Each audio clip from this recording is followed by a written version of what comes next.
Okay, once again, today is March the 17th, the year 2021. Roll call, please. Dan Wilkins, Present. Lane Lewis, Present. Blake Tresson, Here. David Smelser, Here. and President Dale Cox. Yes. Okay, let's all say the Pledge of Allegiance. I pledge allegiance to the flag of the United States of America and to the republic for which it stands, one nation, Under God, indivisible, indivisible, liberty, and Liberty and justice for all. liberty and justice Amen. for all. First item on the agenda, as always, is public comment. How we looking, Rochelle? Looks like we do have a public comment, and we have 10 of the 16 participants who are approved in so far. So we'll go ahead and start with our first public comment, and it's Miss Jane Davis. Miss Davis, you may go ahead with your public comment. Thank you and good morning. My name is Jane Davis. I've recently become aware of an incident in 2017 where a TTSA employee drew swastikas around the TTSA plant. The perpetrator was told to knock it off, but there was absolutely no disciplinary action taken against them. Lane Lewis even went so far as to defend this person, saying that, quote, "there is no evidence that any employee drew the swastikas with the intent to offend or harass," end quote. There's no evidence that any employee drew the swastikas with the intent to offend or harass? Excuse me? Do you know what a swastika is? Its only purpose is to offend or harass. But there was only defensiveness and a failure to take action by TTSA because apparently the perpetrator was part of management's in crowd. But on the other hand, TTSA management had no trouble at all punishing not one, not two, but 4 women who requested family leave within days of their leave. TTSA management tried to suspend an employee for 5 days without pay for saying they were sorry LaRue Griffin was confused, using the core values as a club to punish the out crowd. Both the person who found and complained about the swastikas and the person who apologized for confusing Griffin have since left the agency. They are just 2 of the 36 employees who have left since Mr. Griffin was hired as general manager, according to Moonshine Inc. That's an attrition rate of nearly 80%. I would suggest that you, as board members, ask yourselves, this were the district I represent. This were TSD, NTPUD, TCPUD, the others. This were my district that had lost nearly 80% of its workforce in just 5 short years, that had employees running around drawing swastikas all over the facility with impunity. Would you think that was fine? I hope the only possible answer to that question is no. So I wonder why you think it's fine at TTSA. Thank you.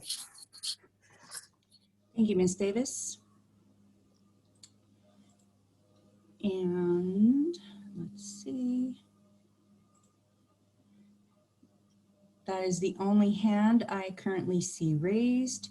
And I have 12 of the 16 registered participants or attendees. And that's all I have, Deb. Anyone wishing to make any statements on public comment, Rochelle? The only other public comments I have sent to you via email this morning for your consideration, well, to you and to the other directors. Other than Ms. Davis's live comment this morning, that's all I have to report. Okay. Moving along, if there are no other people that want to speak under public comment, we will move on to the consent agenda items. On the agenda, we have 4 consent agenda items. If everyone has had a chance to review the agenda items, and they find all of the financial statements, fund warrants, and progress payments in order, I'll ask for a motion to approve. I'll make that motion to approve. Been moved by Second. Director Lewis. Need a second? Second by Wilkins. Director Wilkins is a second. No questions or comments on the consent agenda? Roll call, please. Director Wilkins, Yes. Director Smelser, Yes. Director Tresson, Yes. sorry, Director Lewis, Yes. and President Cox. Yes. Motion approved. Moving along on the regular agenda, item number 1, report from the February 17th, 2021 closed session meeting. Thank you, President Cox. At the conclusion of last month's meeting, there was a closed session. I just wanted to report that there was no action taken at the conclusion of closed session. No comments from the directors on this agenda item? Any comments from the public? Rochelle? I show no public comment for this item. There are no hands raised. Okay, moving along to approval of the minutes of the February 17th, 2021 meeting. If everyone has had a chance to review these minutes and they find them in order, upon the acceptance of a motion, they will be entered into the record and will stand as read. Any additions, alterations, or corrections? Anyone from the board? Yeah, I have a correction with regards to item 5.2 that I abstained from the discussion with regards to the temporary service charge relief. Let that be noted. Yes, that is correct. We will make that change before signing and approving the final document. Blake, any additions, alterations, or corrections? There's a comment under item 4 on the minutes. It says public comment was received by Pippin Mader regarding retiree, the annual financial audit. That sentence doesn't make sense to me. I think there's some words missing. It is supposed to say retirees, retiree healthcare, and the annual financial audit. So public comment was received by Mr. Pippin Mader regarding retiree health benefits Yes. in the financial audit. Yes. Okay, that jives with my recollection also. Mhm. Yeah. So it's I would recommend we amend it as such. We will correct that. So, Okay, any other additions, alterations, or corrections? Seeing none and hearing none, I'll ask for a motion to approve the minutes as amended. I'll make that motion to approve the minutes It's as amended. been moved by Lewis, I'll seconded second. by Blake. All in favor, roll call, please. Director Wilkins, Yes. Director Smelser, Yes. Director Tresson, Yes. Director Lewis, Yes. and President Cox. Yes. Motion approved. Next item on the agenda is the approval of Resolution 2-2021, establishing temporary commercial sewer relief rates. Thank you, President Cox. At last month's board meeting, we had a discussion regarding the a temporary commercial sewer relief plant program. Staff were directed to return it this month with a proposed program that would be able to assist some of the commercial properties.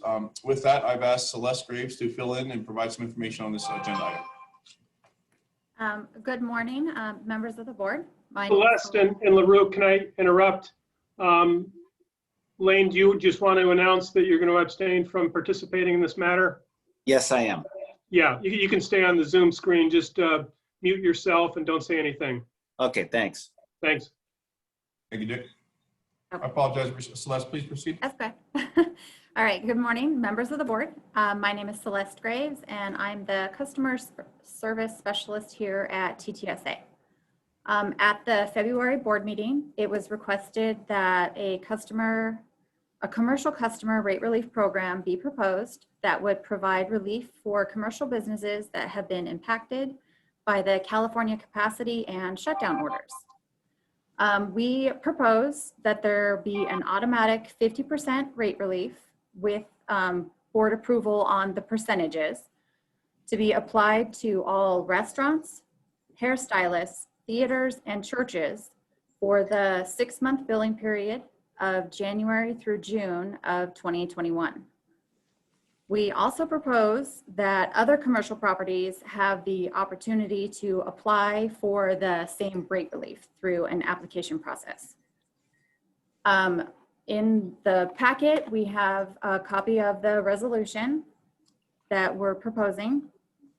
And I do want it noted that in section 2A, part 1, we have excluded all federal, state, and local government agencies from the commercial rate relief, but that is something that will be up for the board to decide if that's something that they want to continue to have in the resolution. So a breakdown is what we intend to do is have all customers that are billed on their property taxes will have their credit applied to next year's property tax bill, so the 21-22 tax year. And then any customers that are direct billed will receive a credit on their account. It'll apply to any outstanding balance. If there is not one, then a check will be issued to the owner of the property. The second portion of the program is going to be the application portion, which is also included in the packet. It's a fairly simple application, and once we receive that, we'll have 30 days to allow for processing of it. We have, after that, we have the breakdown of the relief program. The first slide shows the rate relief for all of the TTSA allocations that we currently have. And then it goes into the second portion, which is the automatic rate relief customers. And in that section, we have excluded the government and local agencies that would not be able to get the relief should the directors decide to go that path. The last section, I believe it's pages 7 through 17, that shows all of the other customers that would be available to apply for rate relief.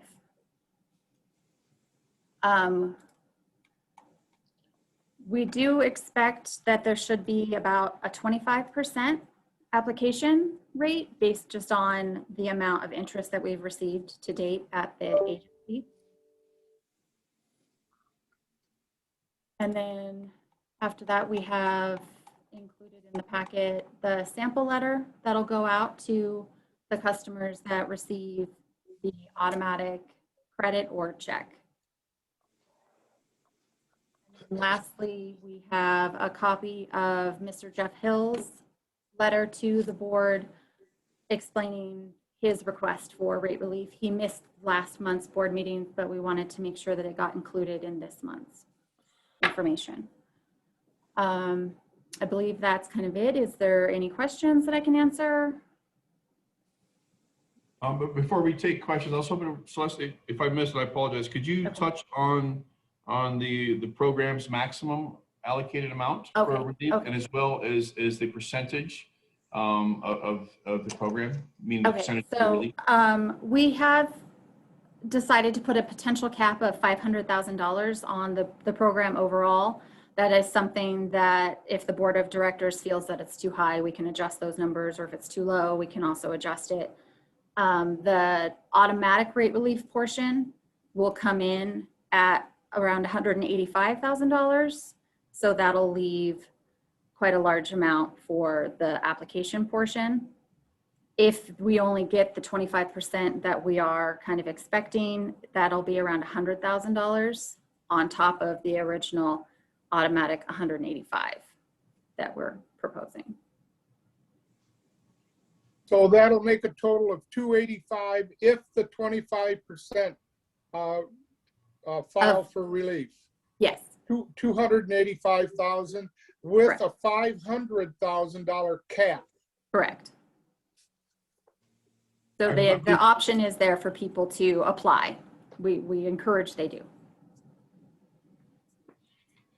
So as Celeste stated, the intent was to go ahead and have those, a hybrid form of a relief program, which was the automatic, which consists of, as listed in the resolution here, restaurants, bars, whether it be inside and outside seating, beauty shops, barber shops, theaters, churches. We know those were deeply impacted by the COVID pandemic. So we would provide an automatic relief to them, to the tune of 50% over the entire 6-month billing period, which will bring us up to June 30th.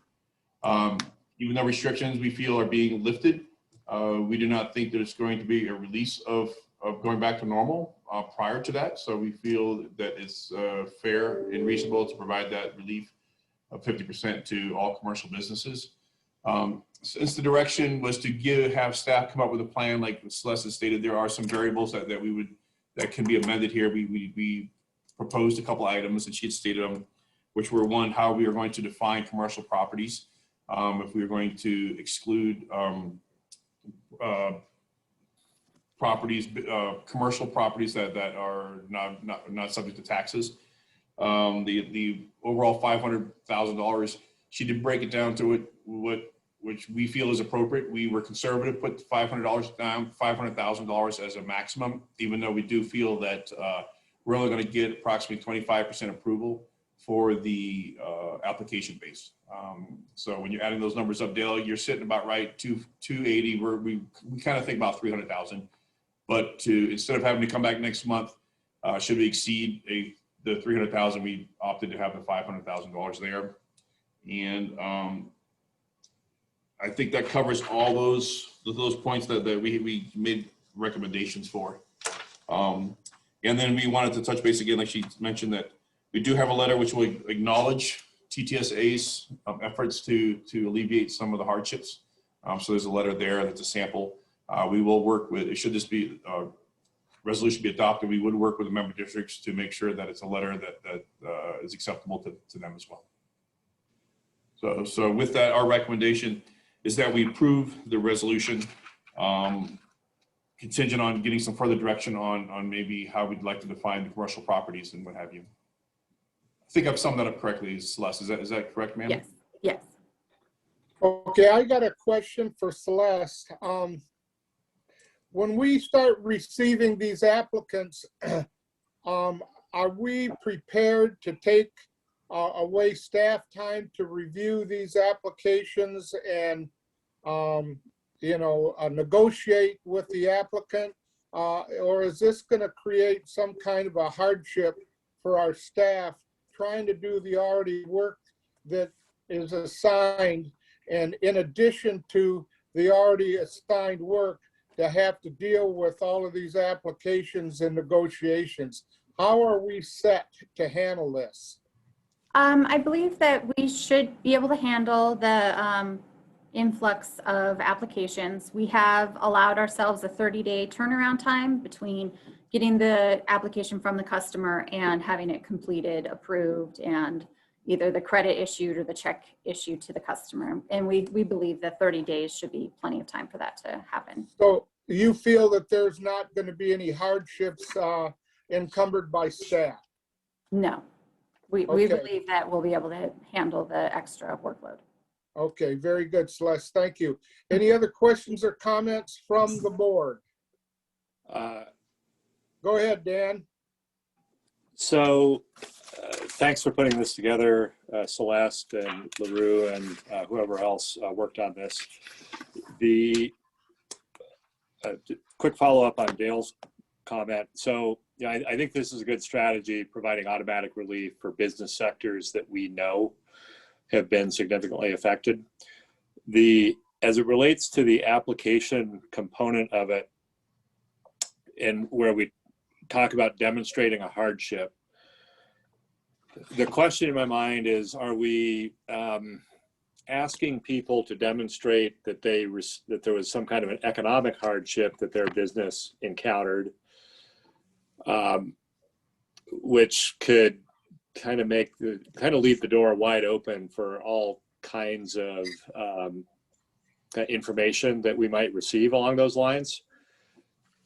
Another approach to that would be on the application based, would be, rather than demonstrating an economic hardship, because that gets into profit and loss statements and oftentimes information that businesses want to hold as proprietary and not put into the public record. To me, it's more about, was your business affected in a way that resulted in reduced use of the sewer treatment plant, right? I mean, that's kind of where my head is at with this is, we know that restaurants, bars, beauty shops, barber shops, theaters, churches have been closed or significantly restricted in their ability to conduct business. So it stands to reason that the amount of effluent that has been generated from those facilities has dropped dramatically. And I think what we're doing with this rate relief program is recognizing that and saying, hey, since you're putting less demand on the plant during this time period, we are comfortable with effectively charging you less for sewage treatment services during that time period. And I think what's a question in my mind is, there may be other business sectors that are not obvious to us as we sit here in the meeting right now, who have also, retail is not one of them for me, right? Because retail establishments have been open. Retail establishments don't generally generate a lot of effluent anyway. Customers go in and out, but there's, I think, far less use of restroom and sink facilities in retail establishments. There may be other types of commercial customers that we're not thinking about right now, who have had significant reduction in their effluent generation. And it seems that if we want to create this opportunity for customers who are not captured in the automatic relief category to effectively petition the agency and say, wait a minute, we think we fall within the intent of your rate relief program as well, to provide that opportunity, but have them focus on less of an economic hardship and more of a demonstration as to why their effluent generation, through the COVID restrictions, has been significantly reduced, and kind of maybe make that more the explanation angle than demonstrating an economic hardship. And I think that may make it a little more straightforward for us as the agency to evaluate these circumstances, rather than trying to get into a game of trying to judge whether a business has truly encountered an economic hardship or not. Because there's some businesses that have benefited from COVID, and those are not the folks that we're trying to reduce rates for. So anyway, those are my thoughts. Okay, any other comments? Go ahead, Blake. Yeah, I'll reiterate Dan's point. Nice job in the time you had putting together, I think, a well thought out program. It's interesting, Dan's, comments had to do with defining hardship as a reduction in sewer output, which makes sense. At the same time, it's part of the resolution. It talks about, this money that we're giving folks relief on is property tax. And so in effect, we're also saying that, the agency relies on its revenue stream through property taxes, that businesses have been hurt through COVID, which has the potential to, cause some businesses to go out of business, reduction in possible property tax. And so this is an investment we're making with property taxes to bolster businesses. So, I think we don't have a clear definition of hardship, and I think that is going to be a challenge. And I guess I'd like clarification. Is it going to be a, binary decision on that? If someone applies, they either meet the criteria and get their 50% off of their January through June bill, or they don't and they get nothing? Or is there a sliding scale of hardship between 0 and 50%? So that'd be one question. If you don't mind, Celeste, I'll take this one, then you can fill in if I miss anything, please. Actually, the hardship is defined in the resolution, and it consists of a hardship for paying the agency sewer service charge and a reduction into the agency sewer service. So we do have a definition for that, and it does list those two. It doesn't list how those are going to be judged, like you said, is it linear or not? We've decided to make it less of a burden on staff, to make the qualifications of eligibility for approval quite simple. Meaning, if they can show that they have been affected and reference the state executive or county order number, then we would go ahead and just view that as approval process. We didn't want to get into the decision of deciding, we think you had a 25% reduction in sewage, right? And then you may have had a 33% reduction in sewage. We try to keep it simple. And if you look on the application, it just does state that the applicant must state the order number and a little description of the restriction and closure. And then that's how we would judge if they meet that requirement. We can get into more detail, but I think at that point it would require more time from staff. Right. We would have to have more criteria, and it may be more complicated. So we try to follow the intent of helping the community. Again, making it very simple for those from the automatic component and from the application side, making it simple where if they showed it, then we give them the benefit of the doubt. So with regards to the retail businesses, if I'm not mistaken, there was a point at which there was a order that restricted, the number of customers that could be in a retail store. So if they cite that, even though maybe they did fine economically and it probably didn't affect flow much, but there was a restriction, would that give them a passing score in terms of hardship because of that period where retail stores could only allow 50% of the people in the store at a time? We would give them the benefit of the doubt, and yes, approve that. So- And that is part of the flaw, because we wouldn't get that great in-depth information. I was trying to keep it simple. Well, we were trying to keep it simple, and just didn't want to really encroach too far into their business. And part of it is, there's a certain level of trust we have with our customer base that, people aren't going to, who did well economically and all that, aren't going to be necessarily seeking this. So will be a percentage of population customers that may want to take advantage of this, but I would hope that, that we won't see a lot of perhaps misuse of the intent of the program. I would, in thinking about the one question, LaRue and Celeste, that you brought up as to whether it's applicable to include exempt entities in the commercial one, my tendency would be to say yes. I think of in Truckee, the Parks and Rec Department that lost a lot of revenue, and there were no people at their community centers during this time, and that they would be a very good candidate for receiving some relief. Many of the public sector agencies probably don't have a good excuse. TSD, our agency, wouldn't have one, but so I'd be in favor of removing that clause that excluded exempt commercial businesses and including that. I'm okay with the cap that you guys put of $500,000.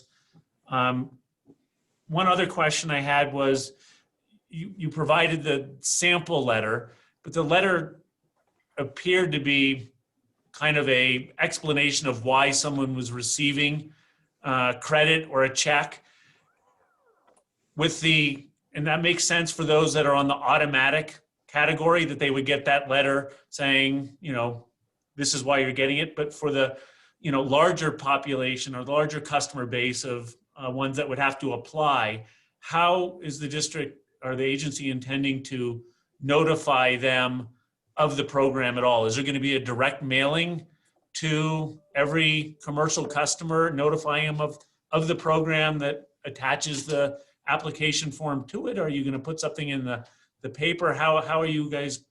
That letter didn't look like a notification of a notification letter to those folks. Right. Our initial intention was we're going to definitely have a portion on our TTSA website that links to the program and discusses it and gives them the application to fill out. And we certainly can send out a mailer to all of our commercial customers if that is something that the board wants us to do. We can do that. I'm undecided. That's an expense, an additional expense. There's, I forget how many thousand of those there were. I just was curious how you were doing it and, how that communication was going to be made with them. I don't know how, I know North Tahoe has a similar application process, and I'm not sure how they notified their folks. I question whether putting it on the website is whether folks' eyes are out there. So I guess I'd be interested in understanding what the plan is there. I think if community outreach is concerned, make sure we touch all the business. We'll just go ahead and reach out to them in the form of a mailer, letting them be aware of the program, and those that decide to partake and apply, then they can do so. I think that'd be the best way to encompass all commercial businesses. Again, we're only referring to a flyer to all commercial businesses. Satisfied, Blake? Yeah, I think that answers my questions. That sounds good. Okay, go ahead, Dan. Thank you, Dale. So if I understood the answer to Blake's question correctly, if any business petition, any commercial customer petitions TTSA and says, hey,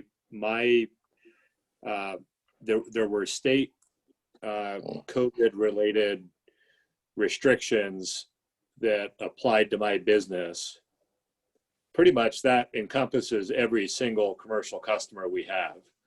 I mean, when you look back over the last 6 months, there were modifications or restrictions of one type or another across every single business sector in every customer class we've got.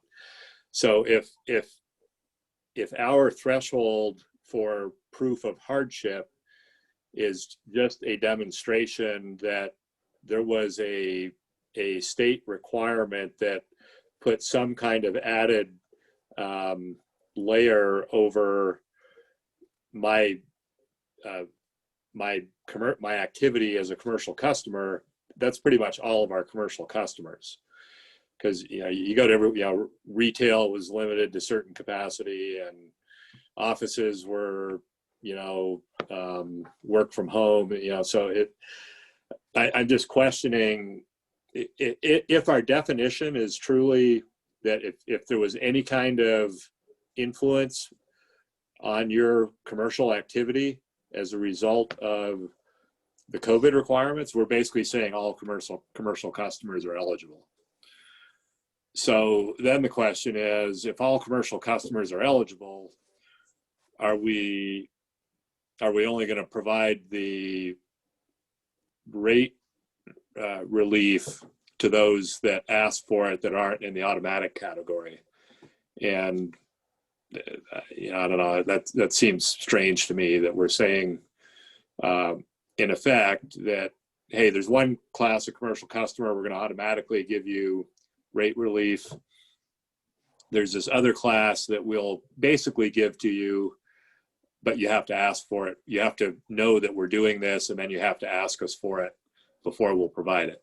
I mean, that feels like the net effect of what we're doing here. In essence, that is, we're giving ones, the automatic ones that we know, and then the ones that we assume, but we have to rely that they will take it upon themselves and only apply if there is a hardship. You may have a business, like you said, not everybody suffered, some actually prospered. We would hope that those people that prospered do not come in and try to imply that they had a hardship. So we're hoping that the betterment of the commercial customers come through. But yeah, that's about how it's summed up, Dan. We kind of kept it general.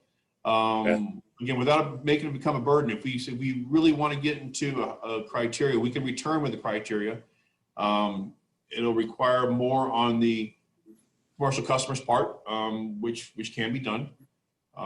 It's just the intent, again, was just to provide the relief. This program only applies from January 1st through June 30th. I do not know all the restrictions that were placed by the state or the local ordinance restrictions. But I think they have lessened them, and I'm assuming some of them have now been relieved and have returned, but I may be wrong on that one. So if that's our strategy, I think in our outreach material, so I think if the strategy here is, hey, if you ask us for it and you can demonstrate that your type of commercial activity had some kind of restriction associated with it, regardless of whether or not that affected your business. I mean, I think what we're saying in this meeting is that we're going to approve that, and we're going to take it on face value that, the people say, hey, my business was affected. We're going to take that on face value. And gee, I'm a office building, and I don't even know if we need them to prove it up, because we know sitting here right now that every business sector had some kind of an overlay on it.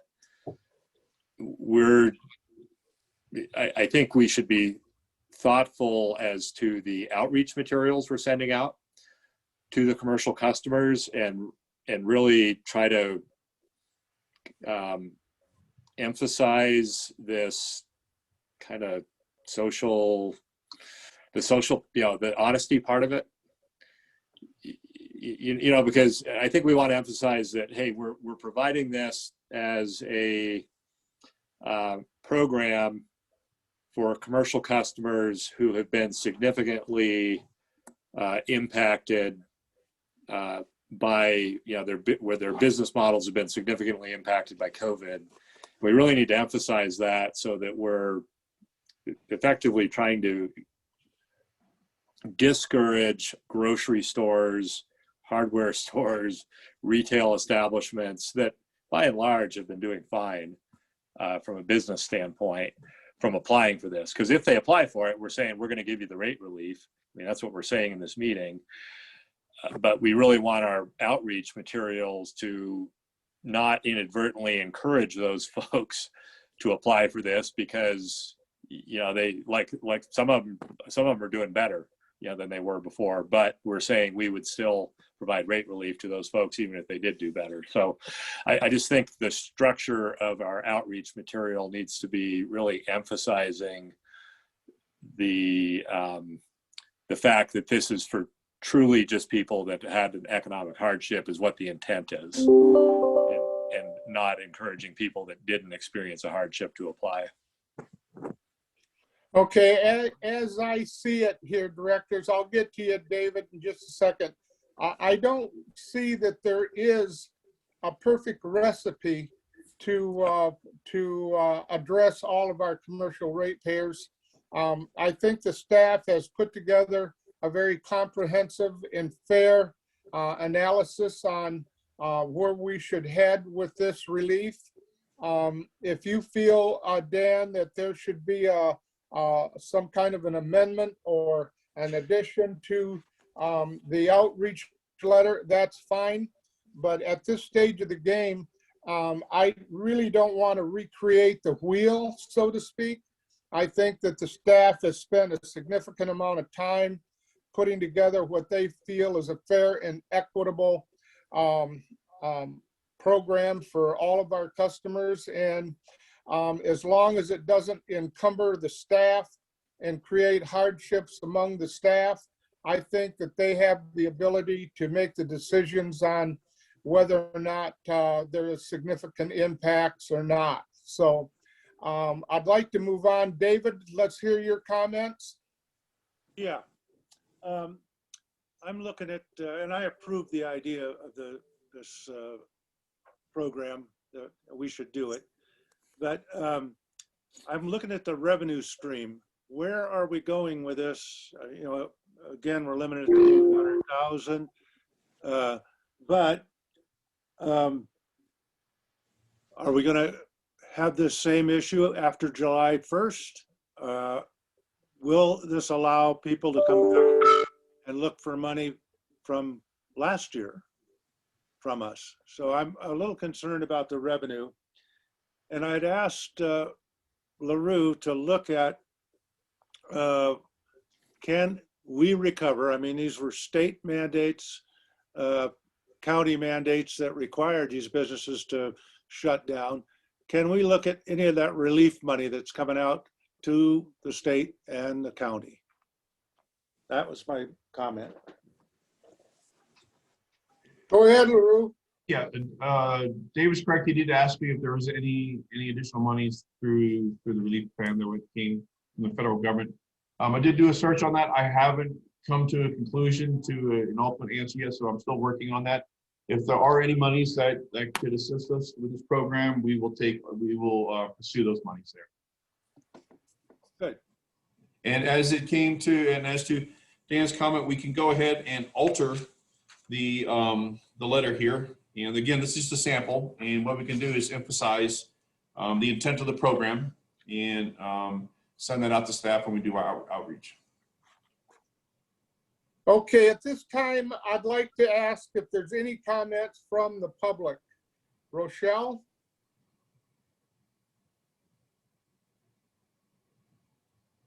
Yes, we do have a public comment from Sarah Coolidge. Sarah, go ahead. This is Sarah Coolidge from Tala Vista. Can you hear me? Yes. Thank you. I'm very appreciative that you're talking about this subject. And I've been listening to you talk about it for about a year now, off and on, as you know, since it's been a year, a little bit more since we all shut down. And I just want to bring up a few points. Number one, I would encourage you to continue with the exemption. People that are exempt, government agencies, I don't believe that you should give them this benefit. When you think about the perception of your community and what they will perhaps think that means, I think it can get you into hot water. I'm curious if board members and employees of TTSA will be allowed to apply if they happen to also own a business or have a relationship with a business. That I would encourage you to make sure that your statements say no, that won't happen. And I didn't see anything like that in this when I read it, but I think again, the perception, number one, is very important here, that it's clean and clear who can get this and who can't, and that anybody that's connected to TTSA would not actually benefit themselves. Unfortunately, we went through a similar thing at the North Tahoe Public Utility District, and nobody that works for us or is on the board was allowed to apply for anything. And that was just an agreement we made because it was obvious to us that the perception would not look good to the public. And I'm also curious, I've heard you say things like the intent is to provide relief and that we are making this in effect as an investment to bolster businesses in our community. And throughout this year, I have never once heard any of you say, what about our community members? And do they perhaps need some relief? And if this program is truly around providing relief and strengthening our community, and not just prove to us that your sewer flows were either higher or lower during this time. I would like to have heard some of that from you in terms of the community members who have been impacted and how every penny that is going out of some households right now really, really matters. And I know that that's asking you to do more work. You've already feel as though your staff has put in a lot of time and effort into this. But I believe that you are taking a chance that this is going to come back to you when the community hears that you're giving a large amount of relief to businesses only and you never once considered community members. It's going to come back to you. And I hope that you will take some more time to really consider that and how you want to address it. And again, thank you for what you're doing, because I do believe it is true that plenty of us have been impacted in many different ways. And there's funding, there is a bank account that could be used to support the community at large in some way or other. It's complicated and it's hard, and you have to have an application process, and you can do it. And you will find, if our experience is any example, that it's not going to be that hard to actually deliver this and support your community in all ways. So thank you very much. Okay, thank you, Sarah Coolidge. And we also have another public comment from Mr. Steve Topol. Go ahead, Mr. Topol. So I apologize if I said that incorrectly. And you are muted. If you can unmute yourself, please.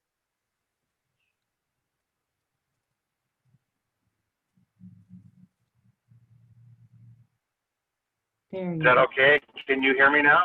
Yes, loud and clear. Go ahead. I own the Blue Agave restaurant in Tahoe City, and have for the last 25 years. And we're all going through these unusual conditions with this COVID situation. And I want to just thank everybody for their support. It really shows that you're a community member and helpful to us. We employ so many people. We have 30 employees at Blue Agave, and you know, every bit of help in this crisis helps us keep everybody employed. And it really, and also it provides an outlet for people to enjoy themselves and get some companionship instead of being isolated. And this helps us keep the doors open, and it shows that you're part of our of a team that of governmental agencies that are trying to help and keep us going. So thank you very much for your efforts and your time, and thank you very much again. Thank you, Mr. Topol. And that is all I have for public comment at this time. Okay, LaRue, final comment? Yeah, I spoke to Mr. Rosher. If you recall, at last month's meeting, he had technical difficulties providing comment.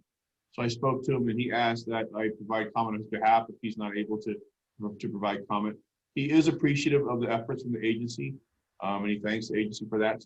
His only comment is that he wished that the relief extended further back because the hardships occurred, the pandemic occurred further back than the period we're talking about now. But overall, he was very, very thankful. Okay, with that being said, final comment, Blake? I just following up on some of Sarah's comments. If I'm not mistaken, Tahoe City provided a sort of automatic relief to just the commercial customers and not the residents. And I think that's what Sarah was getting at, is extending this program to include residential customers as well. I'm wondering whether there was what level of feedback Tahoe City received by just providing only relief to commercial customers and not the residents.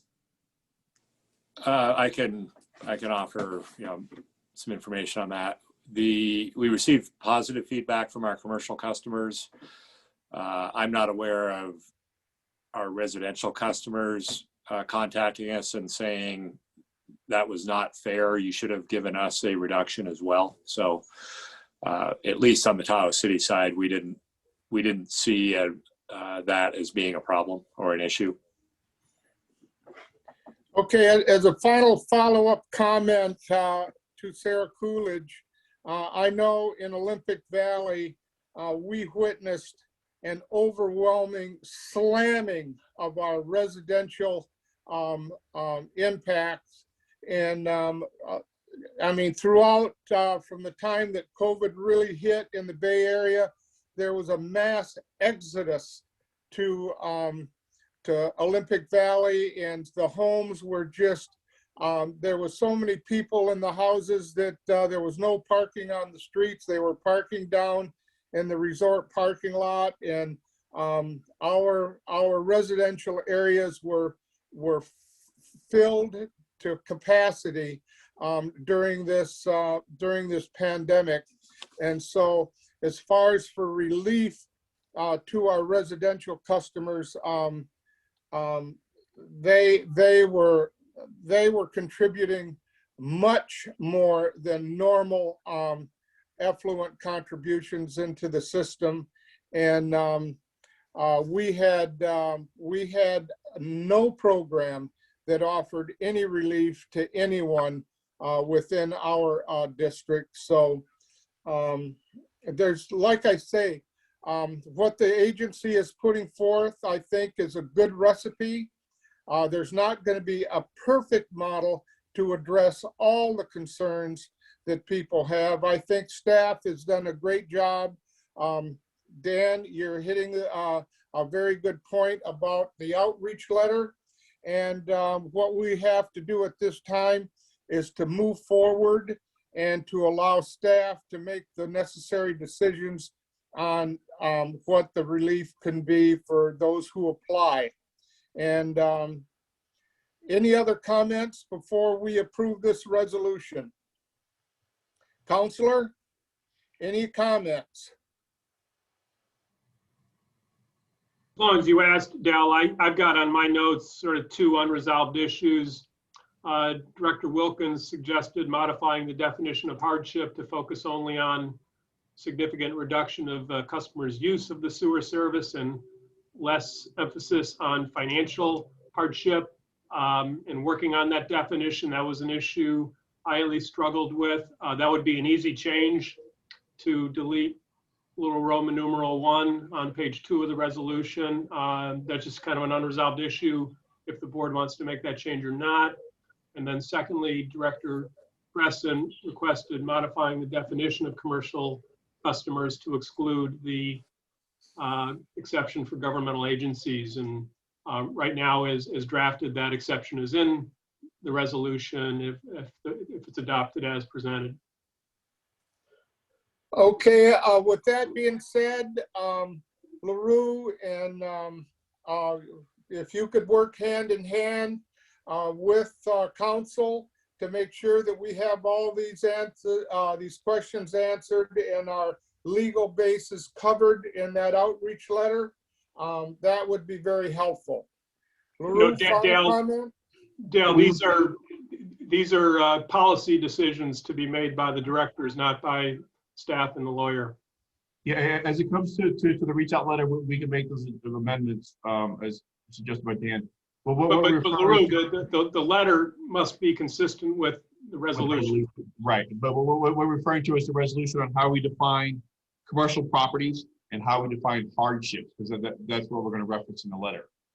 So we would need more direction if that would be a desire. So if you're referring to the resolution 221 on page 2, under item 2.1, it states commercial customers mean the agency commercial and non-residential sewer customer accounts, comma, except sewer customer accounts of federal, state, and local government agencies, departments, commissions, cities, counties, districts, and other governmental entities. If we're going to proceed to limit that, or actually to broaden that definition, we would omit the except component and everything following that. So it would just be, it would read agency commercial and non-residential sewer customer accounts, and which is what I think Blake was referring to. If we can get direction from the board, if that's the desire, we can amend that component of the resolution. Is that the direction? Okay, that sounds great. David, are you in favor of this? Yeah. Lane? He's not participating. Okay, Dan? I just want to make sure I'm understanding. So so right now, we would not make federal, state, or local government entities eligible for the rate credit or for the reduction. Blake suggested we do make them eligible. So I want to make sure I'm understanding the question that I'm being asked. And I think the question is, do we want to leave the language as is, which prohibits government sector from requesting rate relief? Or do we want to allow government sector to request rate relief? Am I understanding that correctly? Yes, sir. Okay. I'm okay with allowing government sector to request rate relief. Okay.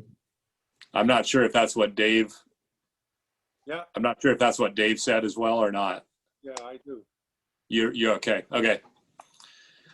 Sorry for being dense on that. I just wanted to make sure I understood what we were doing. Okay, Blake, you on board?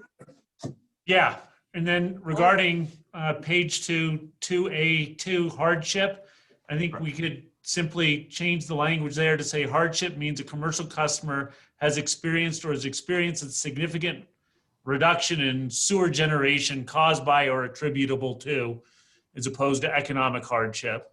And, you know, again, it's going to be somewhat subjective on LaRue's part, and if someone's, but I think that's the definition, not financial impact, but reduction in sewer generation. Okay, so basically we have an approval of all board members to modify that section of the proposed resolution. Well, as it comes to hardship, yeah, we would like direction on that. Like Blake said, to remove the revenue component and just limit it to a reduction of the sewer service. So if I could get clarification on that, that would be appreciated. And to be more specific, what I would propose, if you're looking at the definition of hardship, is in line 2, we will remove the word revenue, and little Roman, down towards the bottom, little Roman numeral I would be omitted. So it would just focus on hardship, meaning a significant loss of business, ... that has resulted in a significant reduction of the customer's use of sewer service. Okay, everybody's on board? I am. No further questions or comments? I'd like to move forward and approve this resolution as amended. I apologize, Dale. Comment, LaRue. Yeah, I saw Blake acknowledging. Dan, I didn't get a response out of you, sir. Yeah, nodded your head. Okay, thank you. Okay, we have board approval to amend the resolution as presented. So at this time, I'd like to waive the reading of the proposed resolution and ask for a motion to approve resolution 2-2021 as amended. No further questions or comments? Roll call, please. So I need a motion. yeah, so I'll make a motion that we approve resolution 2-2021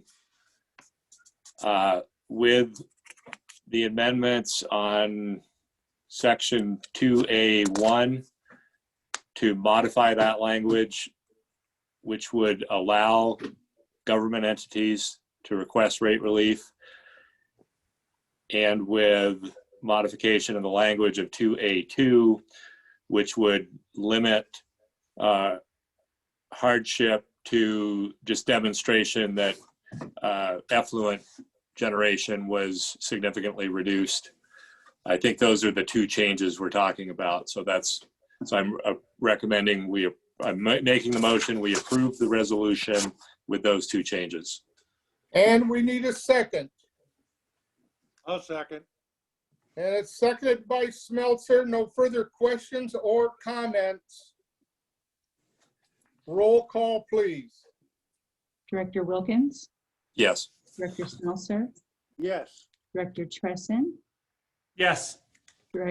Okay, and Director Lewis abstains, Abstains. and President Cox. Yes. Motion approved. Next item is approval of Resolution 3-2021 and amending employer-paid member contributions. Thank you, President Cox. At last month's board meeting, there was direction to have staff return with a resolution to limit the agency's contribution towards the employees' portion for the pension plan as it pertains to the classic employees. So with that, I will ask that Vicki provide further information and address any questions that might be brought up to her. Thank you. Good morning, President Cox and directors. Vicki Lufrano, Human Resources Administrator. For those following along in the packet, we're looking at pages 84 through 86. And at the last month's board meeting, the board discussed the CalPERS retirement system and the two main employee retirement plans, commonly known as Classic and PEPRA. With both Classic and PEPRA retirement, there is a percentage of salary that is paid toward the employee's retirement. With each percentage, there is an employer and employee split of the full percentage. With Classic membership, the employer may choose whether to pay the employee portion. With PEPRA membership, the employer may not choose whether to pay the employee portion. TTSA currently has 29 Classic employees and 17 PEPRA employees, or approximately a 2/3, 1/3 split respectively.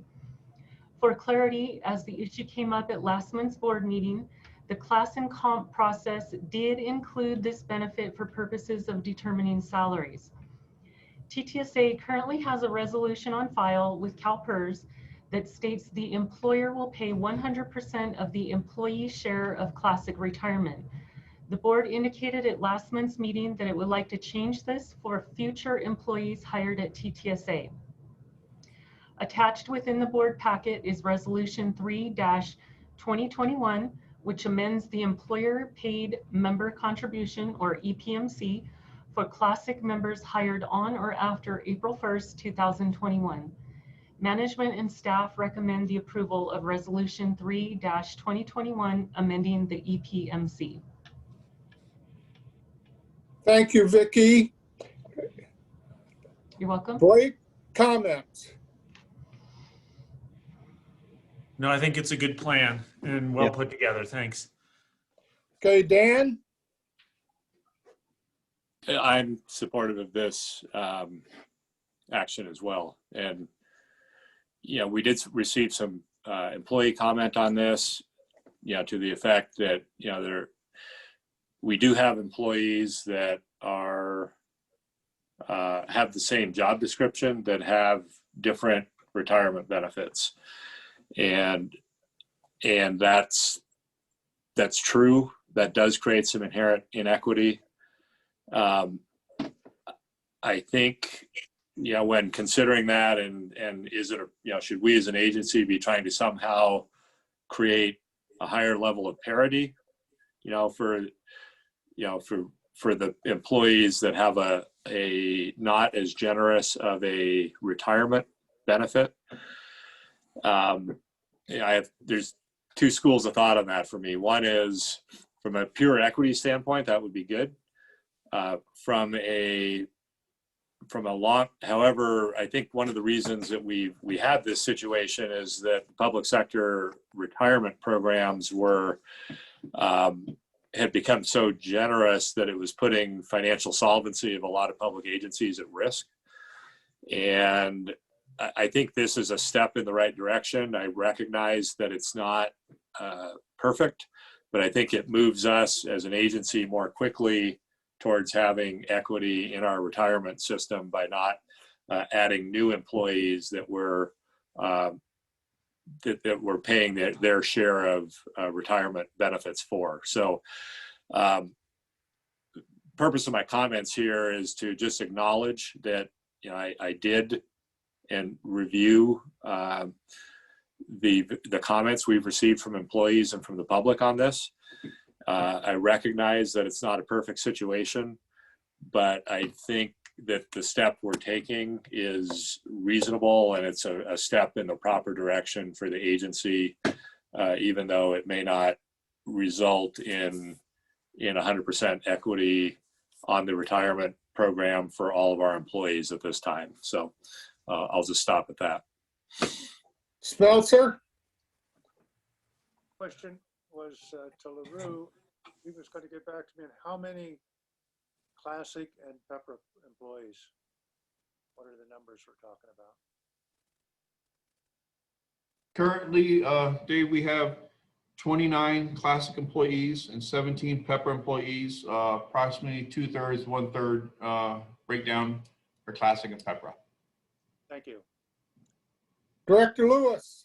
Yeah, I'd like to hear if there's any employee comments currently out there that want to respond to this. You know, I always said before, you cannot take a benefit away from what an employee already has. However, with new employees, you can have a tiered system, and this is a step in the right direction.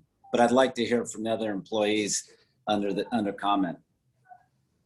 Okay, Rochelle, go ahead with public comment.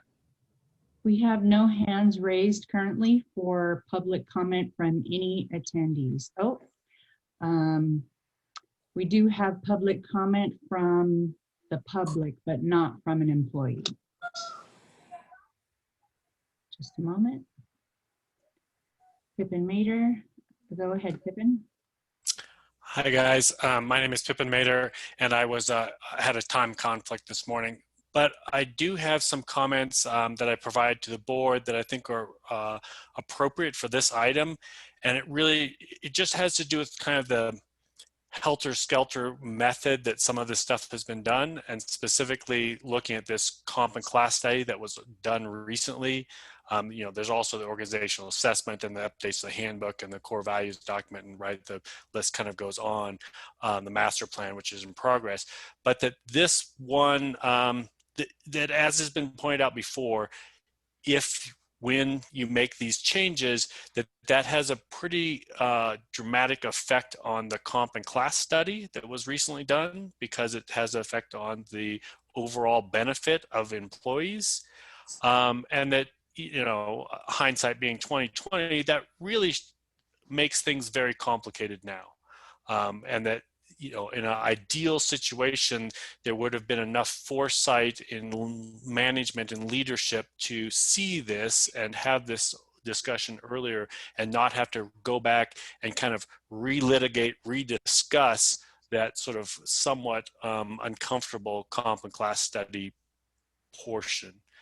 So I guess I'd really like to just kind of point that out and encourage the board to try to do this all at once and not be exposed themselves and all of the employees to sort of undue additional stress. And then finally, my last little soapbox about the master plan. Similarly with the master plan, I'd really like to see that done, some public, a specific item where the public is allowed to comment on that. That's a separate agenda item. It's not related to what we're talking about right now. So as public comment, I was under the impression that I got 3 minutes regardless of, you know, that this relates It has to be regarding the item that we're speaking on. This is not regular public comment. It's regarding this agenda item. I'd love to get Dick Shanahan's input on that. Rochelle is correct. Okay, I'll go ahead and send you the statute that I'm concerned about, but okay. Thank you. We also have Jane Davis for public comment. And go ahead, Ms. Davis. Yes, thank you. According to what I've read, the employees don't have microphones on their computers. So when you ask for their public comment and their input on this item, they have no ability to respond. So you might want to take that into account. Thank you. Thank you. No other comment. And just for information, I know that the maintenance department is all sitting together, and they do have some access. Actually, oh, hold on just a minute. We have another public comment from Aaron Carlson. Go ahead, Aaron. Hi, this is Aaron Carlson. I just wanted to confirm it. Yes, I do have access to a microphone, and there are other staff members that do have access to microphones to make public comment. Thank you, Aaron, for confirming that. I guess Bob Gray could also confirm that we have distributed web cameras to several employees and staff who have access to that. Thank you, Aaron. Any other comments? I have none. Thank you. That is all that I have. Okay, if we have no further comments in regards to this agenda item,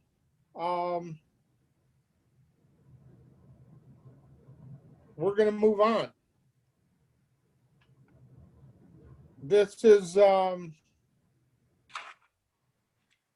we're going to talk about the item number 5. Hold on here. But we need to take a action on Vote. this item. Yeah, Got to take action on 3-2021. I'll make the motion to accept resolution 3-2021. We have a motion on the floor to accept 3-2021. We need a second. I'll second it. Okay, it's been seconded by Director Tesson. Any further comments from the board? Seeing none, hearing none, roll call, please.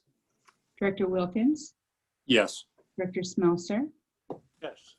Director Tresson, Yes.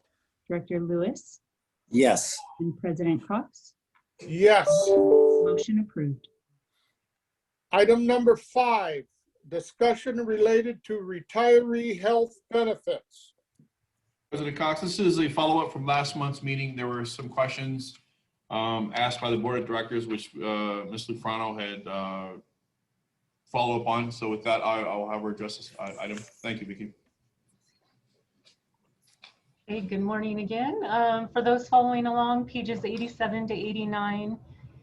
And Rochelle, at some point, you're gonna allow me to share my screen, I believe. Not quite ready yet.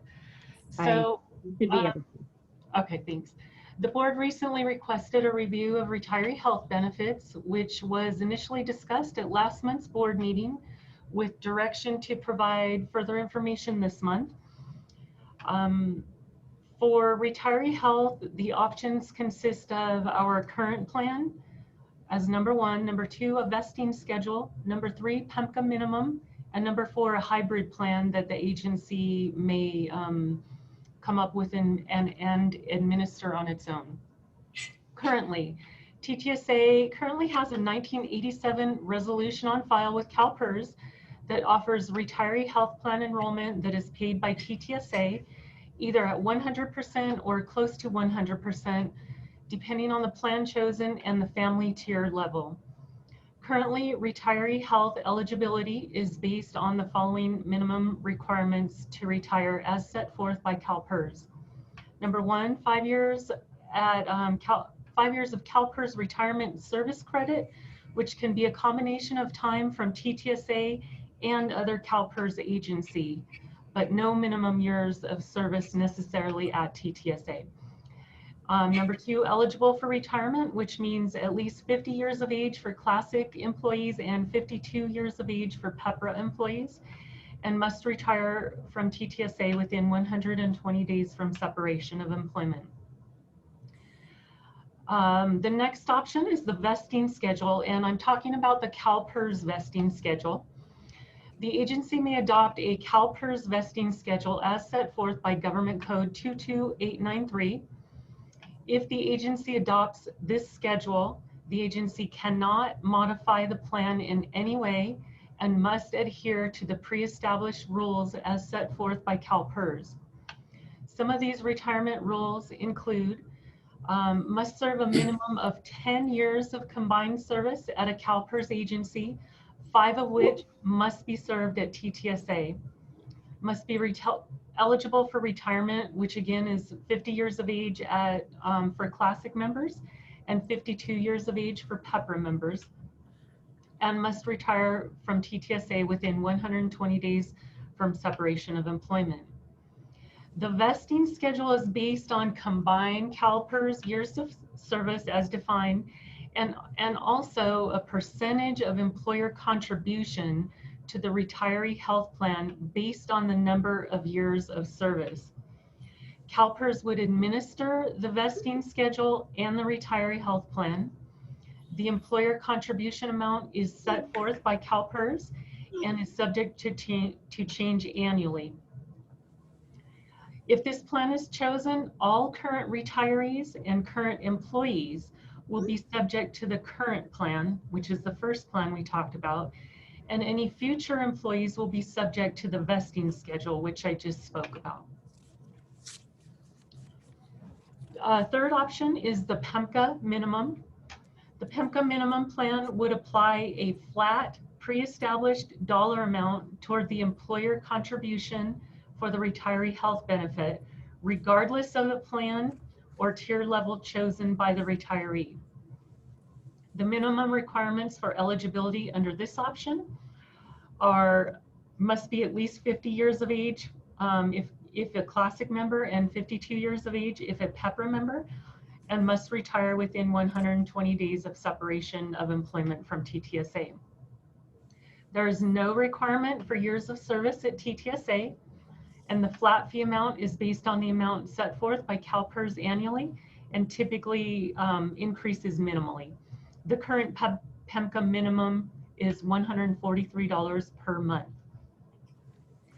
PEMCA minimum plan does not differentiate between current retirees and future retirees.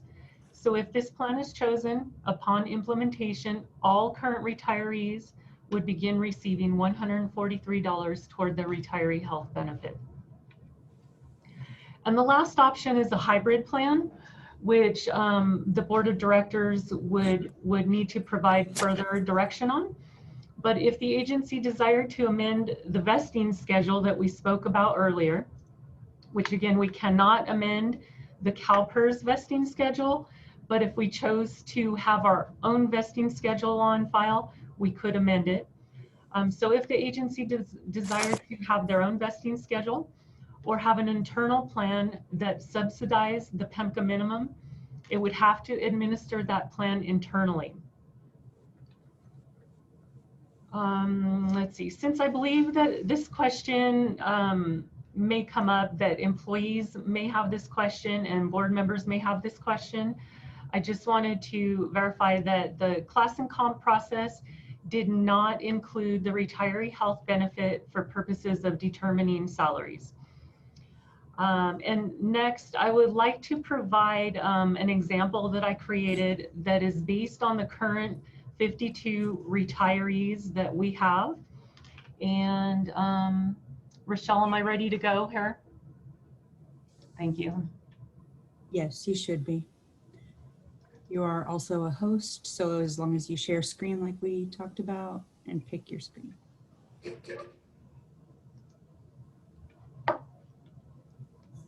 There you go. Are you seeing it, Rochelle? Yes. Okay. So this plan, this comparison of possible plans, was created as a means of showing our current retiree population. So what I did was create a vesting schedule similar to the CalPERS vesting schedule. This item right here is the actual CalPERS vesting schedule. So anyone with less than 10 years would receive 0% toward any kind of contribution to retiree benefits. But I amended the schedule slightly just to show our current population of retirees. So with that said, the purple is our current population of retirees, and the lowest amount of years of service that any current retiree has is 12 years of service, and it's a retiree plus one. So they have one family member on their plan, and TTSA currently pays $762.50 for that one retiree.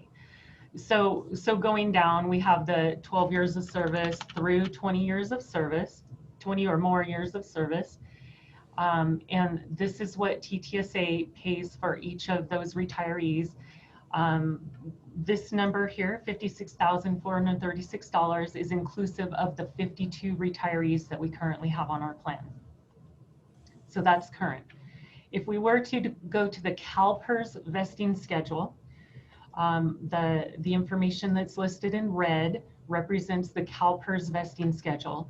And again, using the same population of retirees, our 52 retirees, with the CalPERS vesting schedule, someone with 12 years of service would receive a 60% of their contribution paid by the employer. And with the vesting schedule, those dollar amounts are determined, which are right here. Retiree only is $798, retiree plus one, $1,519, and retiree plus two or more, $1,937. So in looking at this one retiree with 12 years of service, it's a retiree plus one, so we're talking $1,519. At 60% is $911.40 per month that retiree would receive if they were on the CalPERS vesting schedule.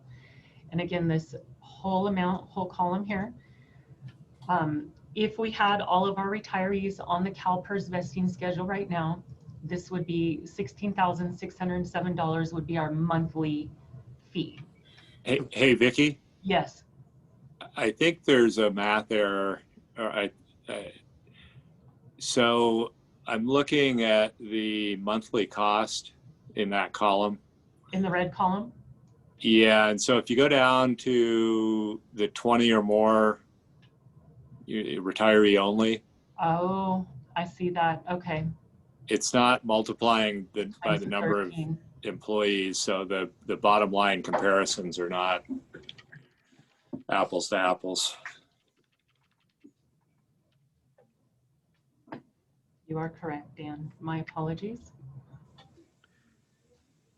Vicki, another point of clarification in that very top, I'll let you finish that. Go ahead. In that top row, the first employee with the 12 years of experience, Mm-hmm. currently, under our current TTSA contribution, they would be receiving 100% of their retiree health, right? I mean, that's what we provide now. Right. Why would that be 762, but under the red column, where the contribution with the vesting schedule is only 60%, it's a higher dollar amount?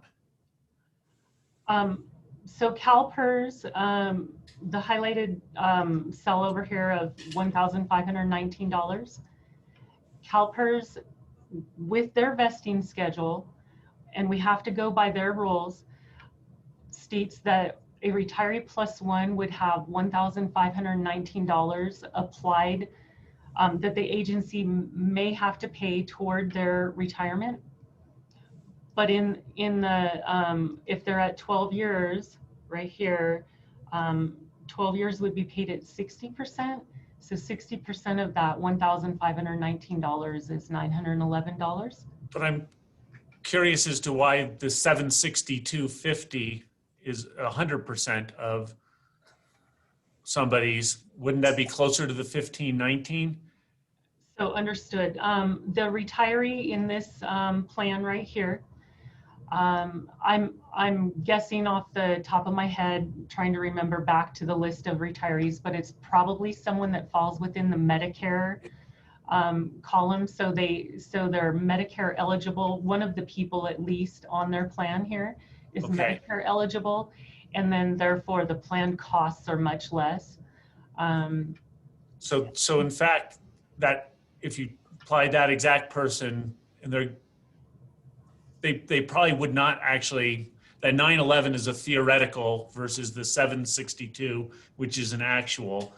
If that employee in that current situation under the vesting plan, they probably would not receive 911. They would, I mean, I assume if 100% currently is 762.50, they would probably still be receiving the 762.50, right?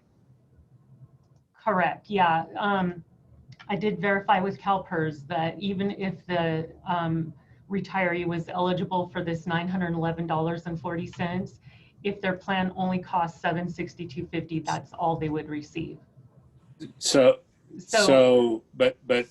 I think this Medicare thing though is important, because my understanding is that prior to an employee joining Medicare, the CalPERS contribution for us as an agency is higher. Once they join Medicare, it goes down because Medicare is primary and the CalPERS insurance is effectively secondary at that point. I think to get an apples to apples comparison here, Vicki, what we should be doing is taking the current TTSA contribution and multiplying that by the 60% to get so for the red column. We cannot amend this vesting schedule though. CalPERS tells us the rules that we have to follow under that vesting schedule. So the vesting schedule is a dollar amount, not a percentage. So I was under the impression that the vesting schedule said that, okay, if we've got an employee for 12 years, they would, with this vesting schedule, we would be responsible to pay 60% of their post-retirement healthcare expense. But if their post-retirement healthcare expense is based on a Medicare rate, then it's lower, right? I don't think it's a fixed dollar amount. I think it's a percentage that we're expected to pay, right? It is a fixed percentage of fixed dollar amounts. So CalPERS tells us the dollar amount that we must contribute toward that retiree health plan. And they also give us the percentage within that fixed dollar amount. So for that though, is CalPERS, once an employee is eligible for Medicare and joins Medicare, so that then the CalPERS contribution goes down, CalPERS is still basing our payment based on the non-Medicare rate? That just seems counterintuitive to me. They don't take into consideration whether it's Medicare or non-Medicare rate. They just tell us we have to, we would need to contribute, for example, a retiree only under the CalPERS vesting schedule, we would need to contribute up to $798 per month. And then depending on the number of years of service, it would, that $798 would be calculated at a percentage. So let's just say it was at 10 years, it would be at 50%. So 50% of the $798 would need to be contributed by the employer. And again, they don't take into consideration whether the plan is $2,000 a month or $500 a month. They just say, this is the dollar amount, flat dollar amount, and then you figure out the percentage based on the number of years service. I don't know if I'm answering your question, Dan. All this stuff is predetermined by CalPERS if it's the CalPERS vesting schedule. And Dan, TSD has the vesting schedule, and this came to light to us as well. We've had employees under the vesting schedule that have retired with less than 20 years. So they weren't, let's say they had 85% vesting, but because they live out of state and the out of state premiums are low enough that 85% of these fixed numbers that we have exceeds the out of state rate. We're paying 100% of an employee's retiree health care costs, even though they were only 85% funded, 85% vested, because it's 85% of these fixed numbers, and currently out of state rates are significantly lower than the Region 1 rates that people who live in our region in California pay. Coming up with an apples to apples, I can see the complication here, Vicki. You've got theoreticals versus actuals, and it would have probably been a ton of work to try and get actuals to actuals. You know, your numbers are indicating now that we actually would pay more under a vesting plan than we would under our current, which I know is not the case. Going to a vesting plan would actually reduce costs. And so I would take these purple and red columns with a grain of salt. The red one is a theoretical maximum, assuming everybody was, you know, in state and not in, them or their spouses were in Medicare, whereas the purple is reality, which has a lot of folks receiving less. And so there's, I don't know that this ends up showing, I think, the opposite effect of what would actually happen. I think we would save, the district would be paying less premiums currently if we had gone to the vesting program. Yeah, I'm sorry to interrupt. There are many members within this group right now that are Medicare eligible. I mean, I could provide you an actual number if you wanted it in the future, but many of these people are Medicare eligible, so their plan costs are based on that. It's complicated. The vesting, my understanding would be a vesting program would reduce the long-term health, retiree health cost of the district, but it's not as simple as just applying these percentages because it all depends on the age and location of the retirees. That's correct. I'm just going to weigh in. This is designed, this sort of a plan is designed to save you costs because right now you don't have any sort of vesting in terms of years of service at TTSA. And this, obviously, you would pay a percentage based upon their years of service. Plus, the statutory rates there, I believe Vicki compared them to what you're currently paying, and they're actually less. So there's some cost savings theoretically under this CalPERS vesting schedule. Again, it does not give you quite as much flexibility as the hybrid with the PIMCA minimum, which you can craft to fit your own needs. But it should, if you do follow the CalPERS vesting schedule, it should lead to cost savings compared to, you know, with your new employees moving forward. So I think the costing is hard because, as you all have pointed out, we're really looking at apples versus oranges. Your current costs would be what they are because you wouldn't be able to change that for your existing retirees. And those that would be in the red would be new employees who retire from the agency, assuming they meet all of the eligibility requirements and so forth. So it is hard to cost it under those circumstances.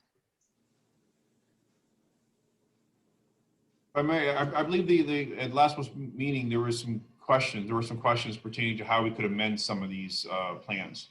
And the intent to return this month was to reiterate that after meeting with CalPERS again, what was stated last month was accurate. That if we're going to comply with one of their plans, we have to stick with it and comply 100%. The other option is to go ahead and do the hybrid plan. So getting away from the numbers, really intended just to come back and say that the agency still has options under the criteria that we would maintain the current benefits for those current retirees and current employees, and possibly change how the retiree benefits are going to be for new employees. So in order to to obtain that, we have the options here from CalPERS. If we were going to accommodate some of the comments from last month's meeting, we would have to do that little hybrid option. And we can return next month with detailed breakdown of more of the purple, red, and green columns.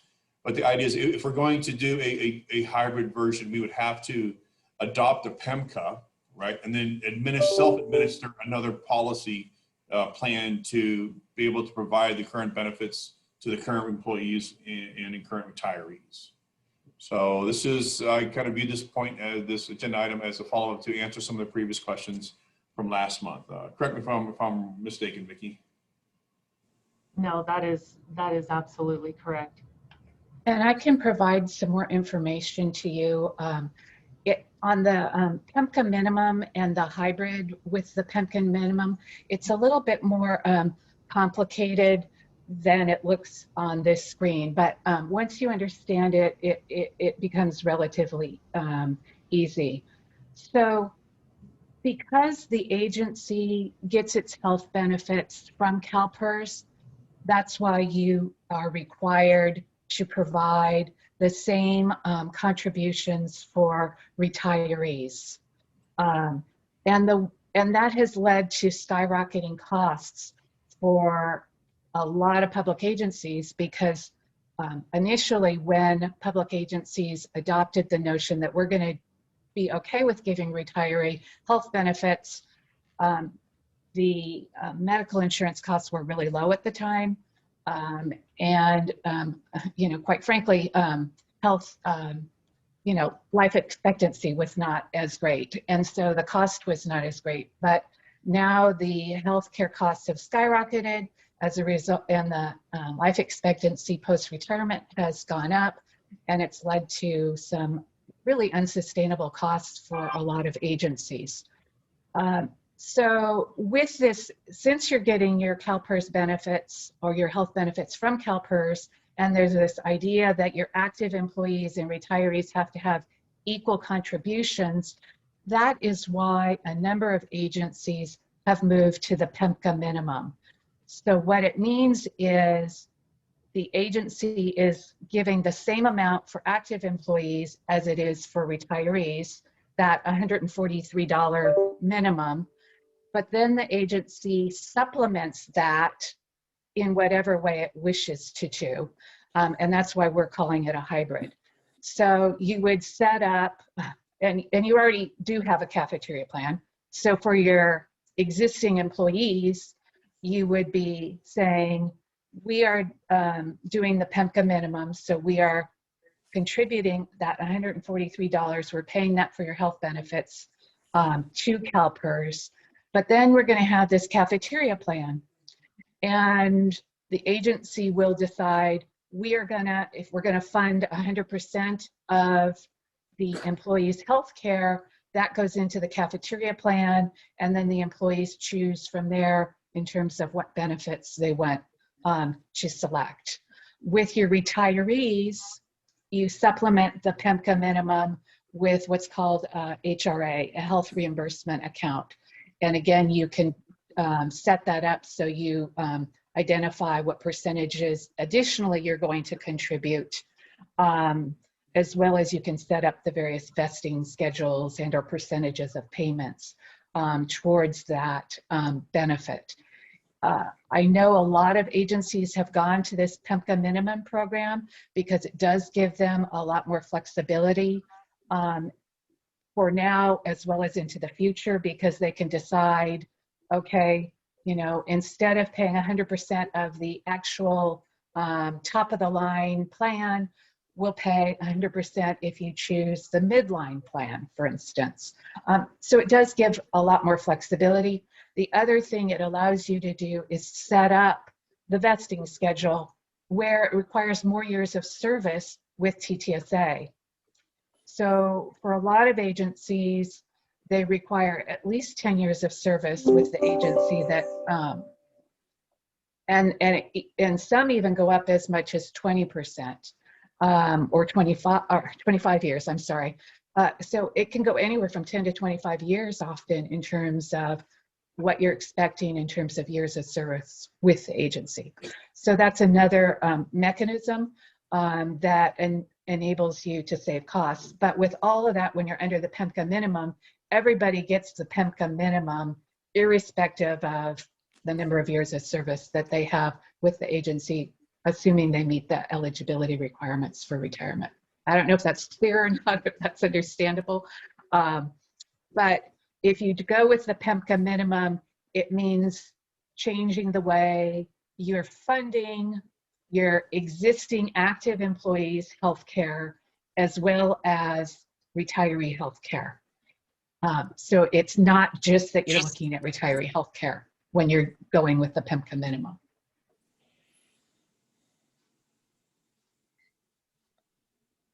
I think that was a good and accurate explanation, Mon. Thank you.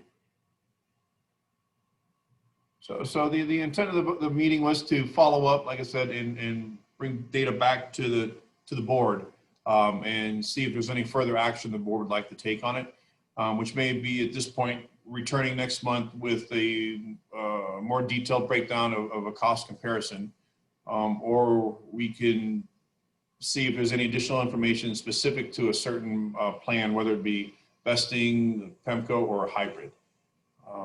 So there's no action for this agenda item. It's more for discussion and direction. Okay, any comment? I got a comment. Louis? Yeah,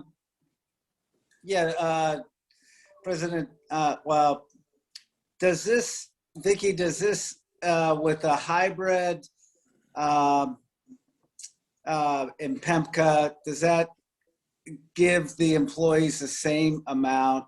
There's no difference on their retirement benefit by doing both, correct?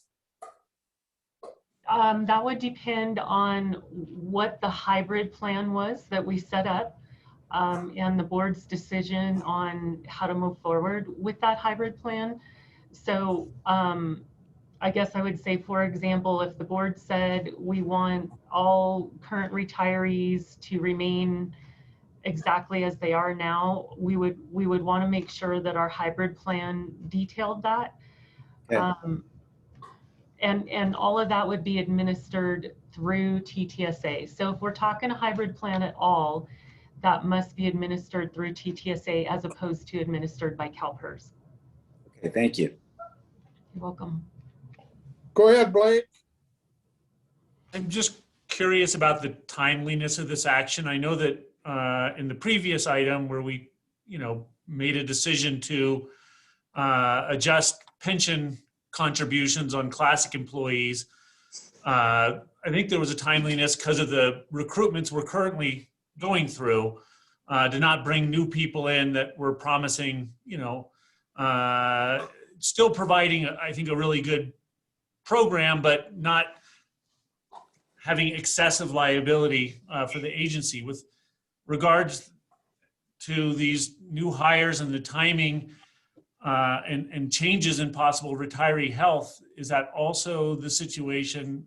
I'm inclined, if we're about to hire a number of folks and they're going to fall into our current plan where all they need to do is hit those very minimum targets to get lifetime health, 100% health benefits, instead of deliberating this process. And I'd be inclined to want staff to bring back at the April board meeting an option to move to the vesting program for new hires. Perhaps we can still discuss some of the PEMCA stuff, but if there is a timeliness to this and it's been communicated with these potential new hires, I'd like to have the option to take action on adopting the vesting plan, which is still, I think, a very generous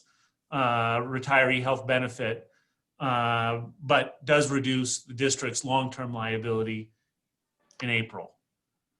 Is that clear? That's Yes. clear. Dan, any comments?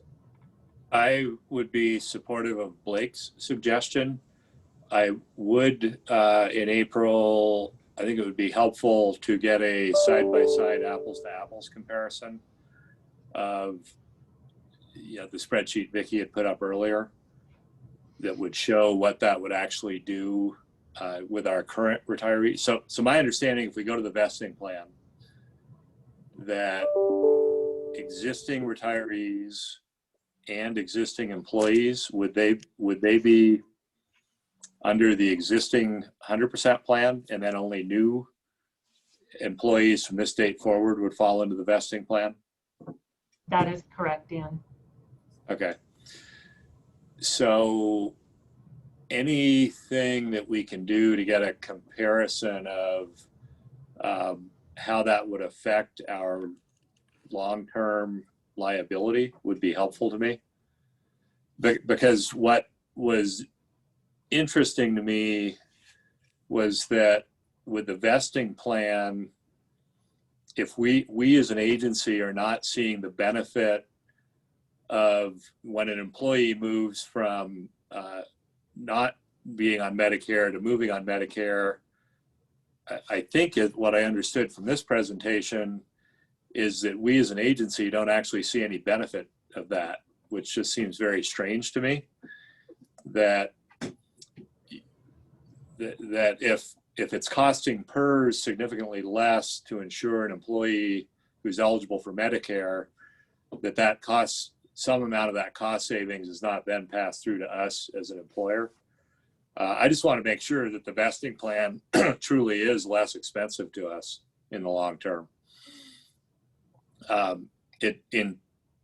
Intuitively, it should be, but if under the vesting plan, we're not, I think what I understood from the presentation is under our current plan where we're paying 100%, it's a pass-through number. So when an employee moves on to Medicare and their rate goes down significantly, we as an agency see the benefit of that rate reduction as well.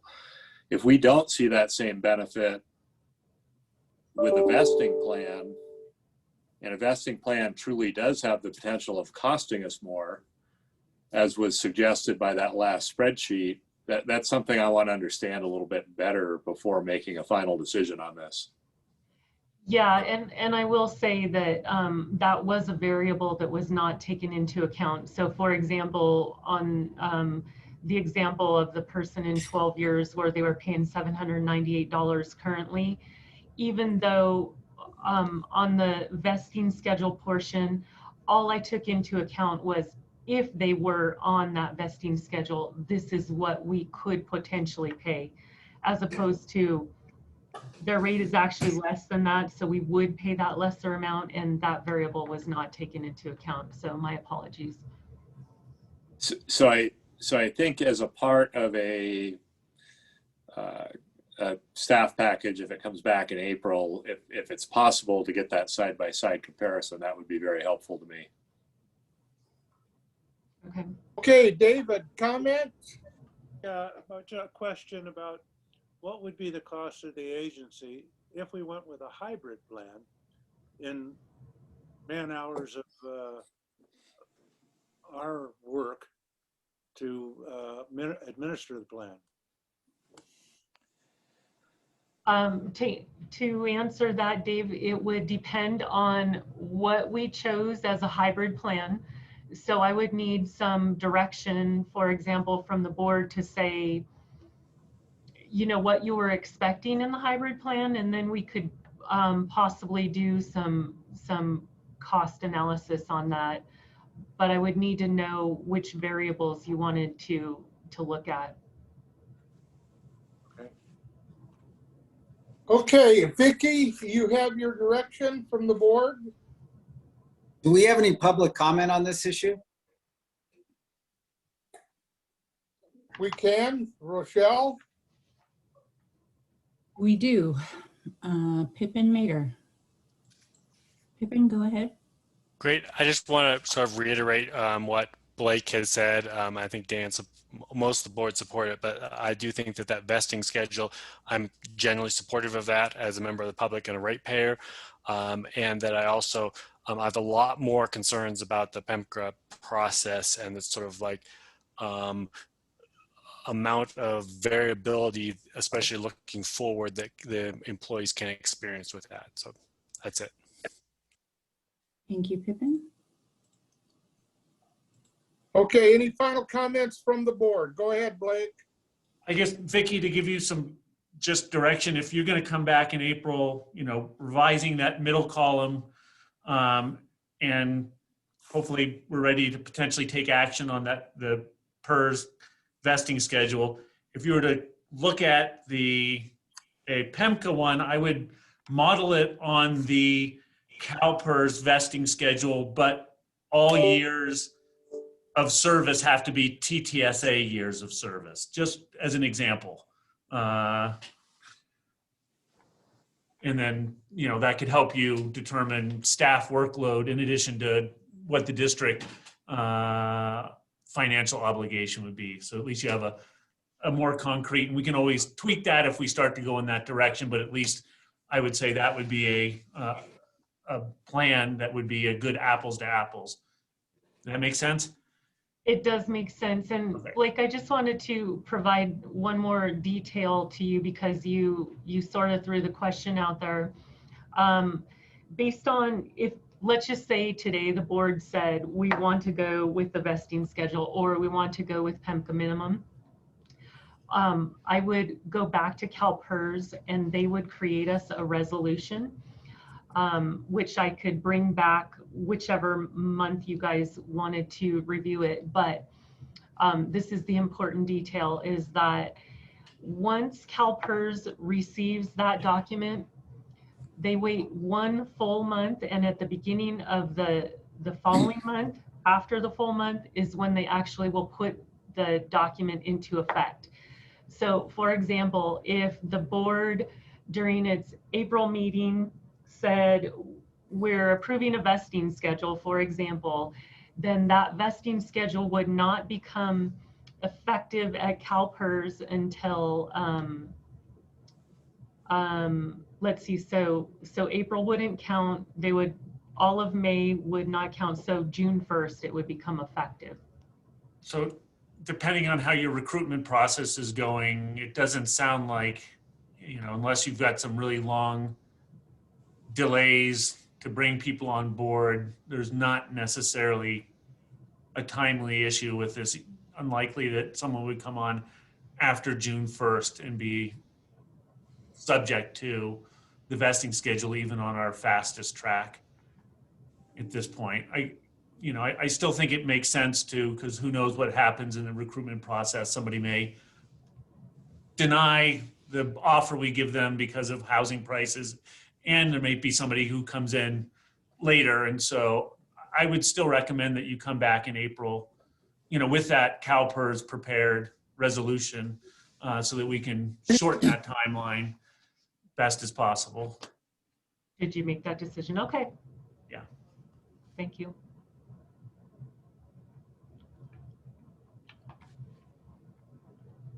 President Cox, it does appear we have direction then, is to return next month with a resolution to adopt the vesting schedule, the CalPERS vesting schedule.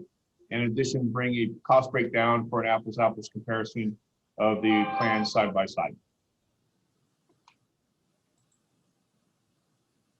I believe that is correct.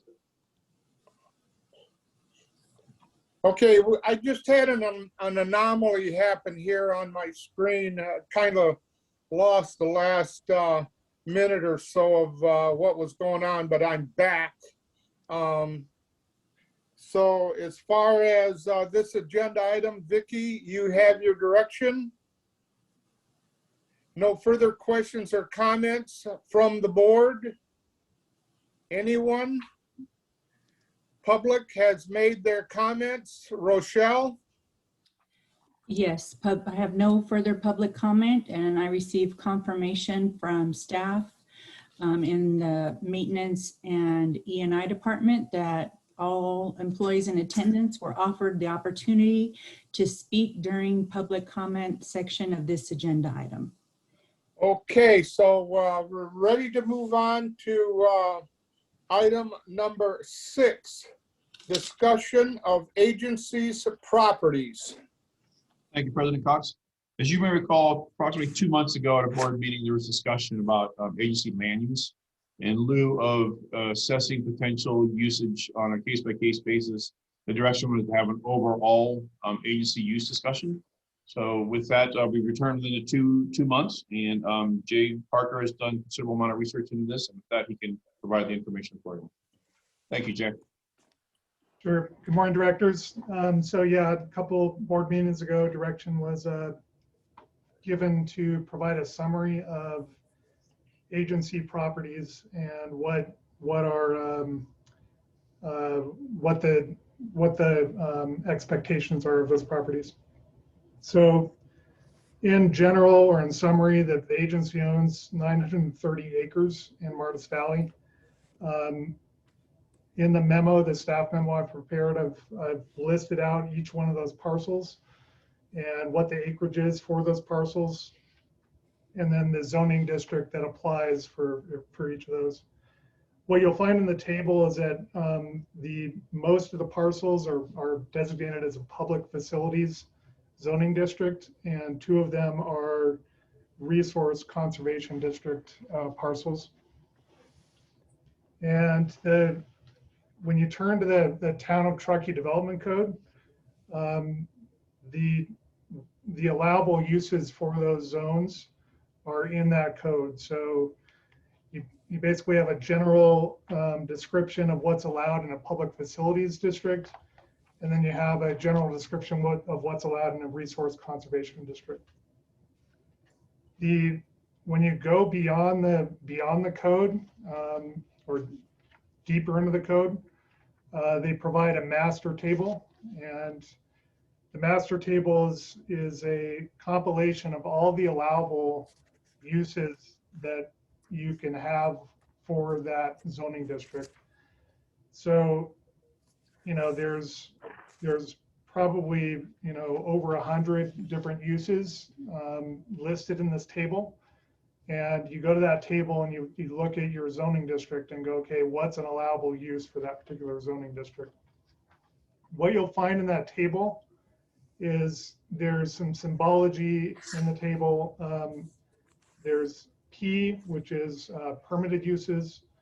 There's MUP, which is a minor use permit, and UP, which is a use permit. And the requirements under each of those is slightly different, but basically a permitted use is allowed, provided that a zoning clearance isn't required. And zoning clearance would be required if you have a use that could potentially be incompatible with another use. So an example of that is you have a strip mall, you have a bunch of businesses, and you have another business that wants to move in, and there's a question as to whether that business mixes well with the other businesses that are in that strip mall. In our case, besides the plant, we are fairly undeveloped on all these properties. And so the zoning clearance is probably a likely process for any contemplated uses, with the exception that a zoning clearance may be required if you tip over a certain square footage. But regardless, on the zoning clearance, if one is needed, the town would be required to make certain findings about that use, and those can include things like, are there any CEQA impacts? Are there any adverse environmental effects to natural resources, et cetera?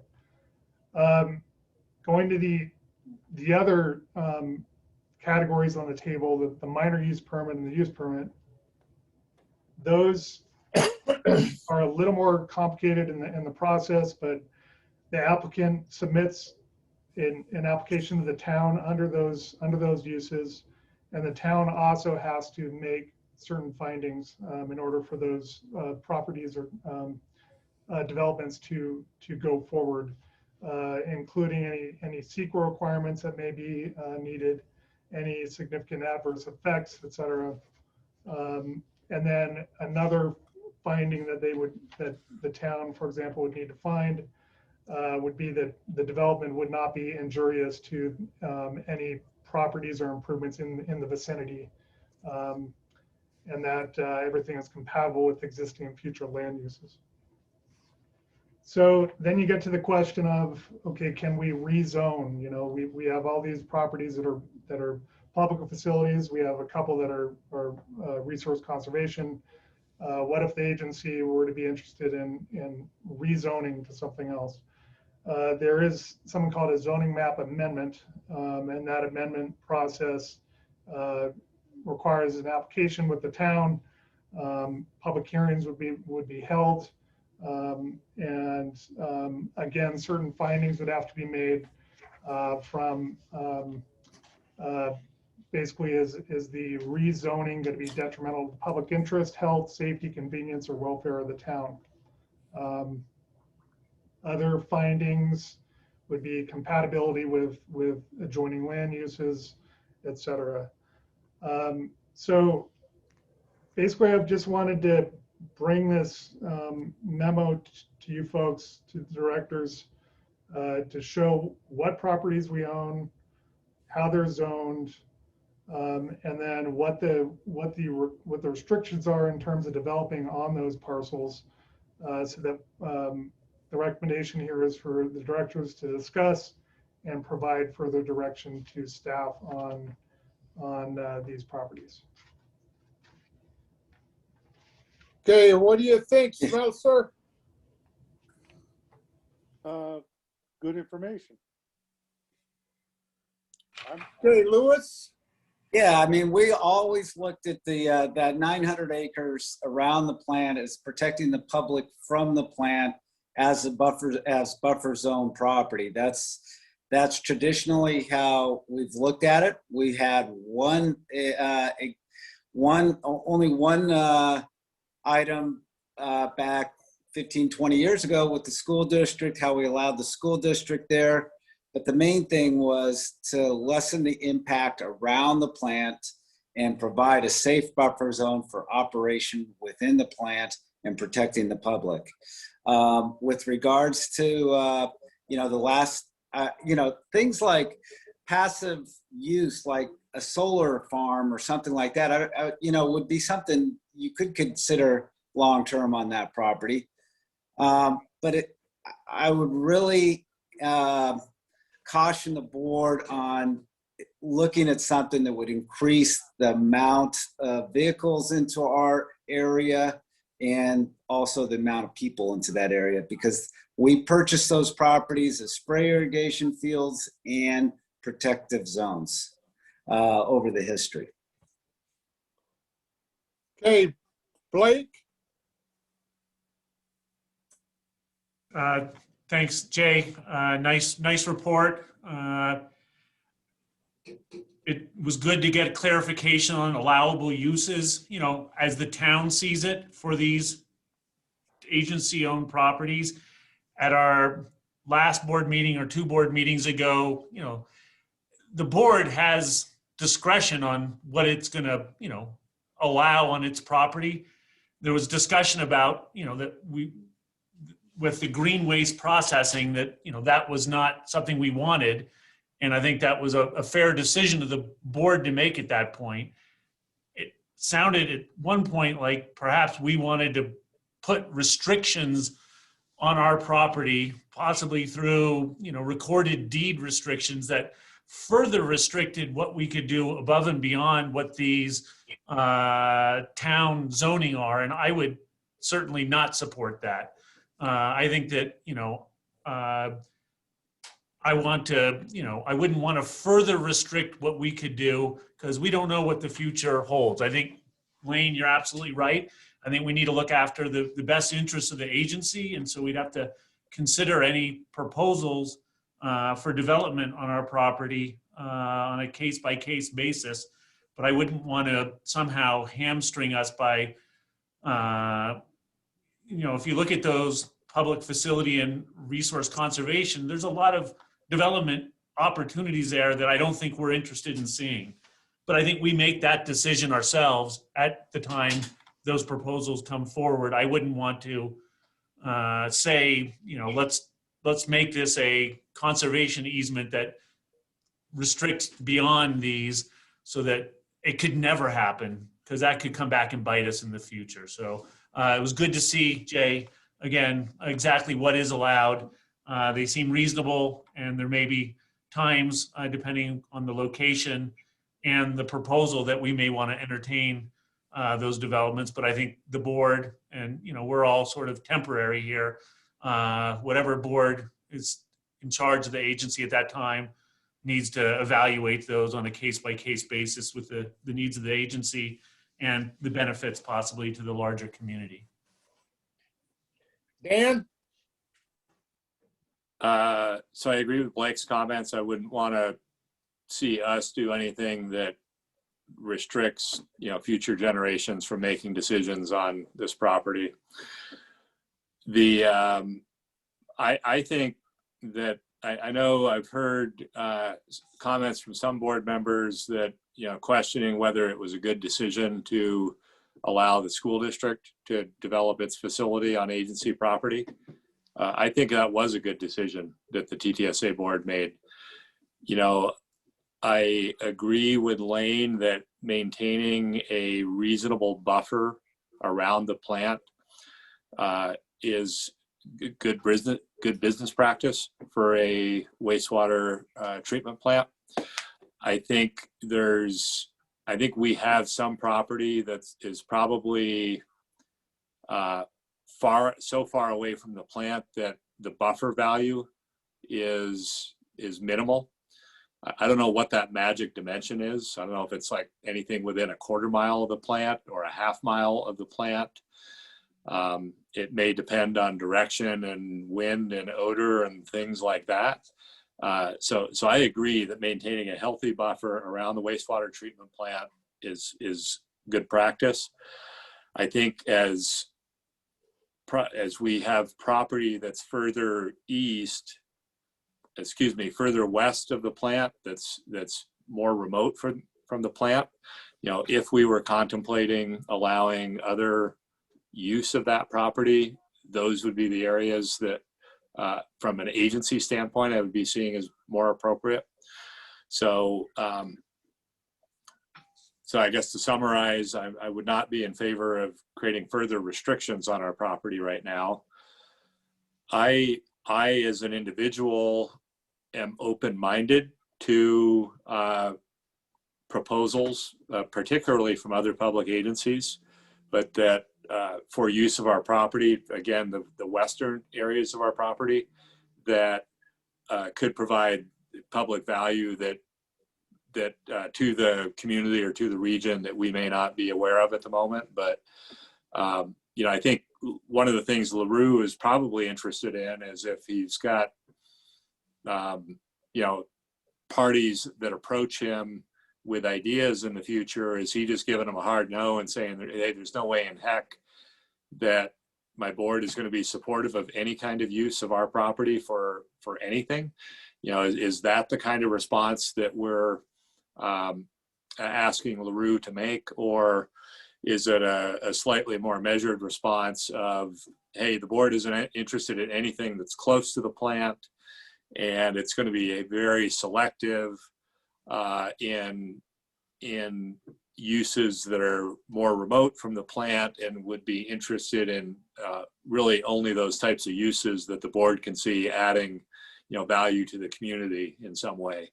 I think that latter message is the one I would prefer to see LaRue taking forward, as opposed to just a hard no, no way, no how, never will we consider anything on TTSA property. So those are my thoughts.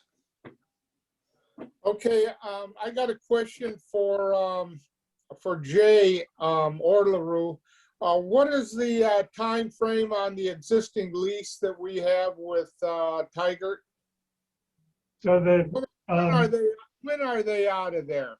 No, the lease that we have, or the lease that they have through us, expires in 2053. And that's for that, the parcel that's closest to the dam, where their current belts and piles of aggregate are. That lease goes through 2053. The other lease is the lease agreement and exclusive mineral lease. Are under reclamation, the reclamation phase. So they have obligations on those to reclaim the property, but no, they're not quote unquote out of there anytime soon because of the 2053 lease. Okay. Any questions or comments further from the board before we open it up to public comment? Anyone? Seeing none, hearing none. Rochelle? Yes, we have a public comment from Pippin Mater. Pippin, go ahead. Great. Thanks, guys. This is a really interesting topic to me. I guess I'll just provide a little bit of kind of my high level. I really like what you guys are generally saying, that, maybe a hard no is not quite the right response. I will say that I would really like to see the board adopt some guidance, and say like, right, what we want to see is things that are valuable to the community and the most valuable to community, and that we'll have a public workshop process for those, and we'll consider things like environmental and economic and agency and public ratepayer good. And those are kind of the criteria by which you would decide whether a possible development was appropriate. I recognize that, of course, that there's CEQA and Town of Truckee Planning Commission, all those kinds of things in addition, but I really think it's important to provide some guidance to the public in general, so that, or anyone who wants to do any of this development on this land. I do think that it's really important that as a public agency supported by the ratepayers, that the process is open and fair, and not just whoever happens to have been listening into this board meeting or some other board meeting that understands that this might be a thing that has changed, and kind of how TTSA looks at things. So I'd really like to see some kind of guidance adopted. And then I did have a few questions that I'd love to provide. One was, so the airport, you show the airport land, that land transfer, but it was my understanding that actually the airport didn't adopt that, and that transfer is not going to happen, but maybe I'm mistaken about that. And the other was about the Tykert lease, which is zoned RC, or at least it looks like it's zoned RC, or maybe it's not. I guess I was trying to understand that, because when I go and look at the table, material handling, which I think is what's happening, how you define what's happening there now, is not actually allowed in RC zoned areas. So I guess I was interested in some clarity there. And that's it. Thank you. Thank you, Pippin. Okay, if there's no other questions or comments from the board, we're going to move on the agenda to the acceptance of the manhole from the Olympic Valley Public Service District. Jay, everything in order? Yes, it's working great. So in 2019, Olympic Valley completed its Truckee River Siphon project. They installed a new manhole on the TRI. And our staff was on site to observe construction, worked very closely with the Olympic Valley Public Service District staff. That worked great. Thank you, Dale. And things were built to what we expected. And then following construction, we developed a punch list in concert with Olympic Valley staff. And the manhole has been functioning well since then. So we're now at a step where the Olympic Valley would like to dedicate the manhole to TTSA. We're more than happy to accept it. So we've created this resolution. Actually, Olympic Valley created the resolution. And thank you for that. And it's now before you, and the recommendation is for approval of the resolution accepting the manhole dedication. Okay, I want to make the comment, as always, Lane, don't laugh. No, we appreciate your donation to TTSA's collection system. Okay, yeah. Yeah, it was a over $1 million improvement to TTSA infrastructure that the people of Squaw Valley took on. Once again, everything was built according to specifications. I want to make sure that the telemetry is functioning and is been properly or has been properly calibrated. Jay, have you followed up with Brandon with that so that we know that what's going on? Well, during the punch list activities, you know, things were complete. But Bob Grade, can you provide an update as to the functionality of the telemetry system at Squaw Valley? Olympic Valley, sorry.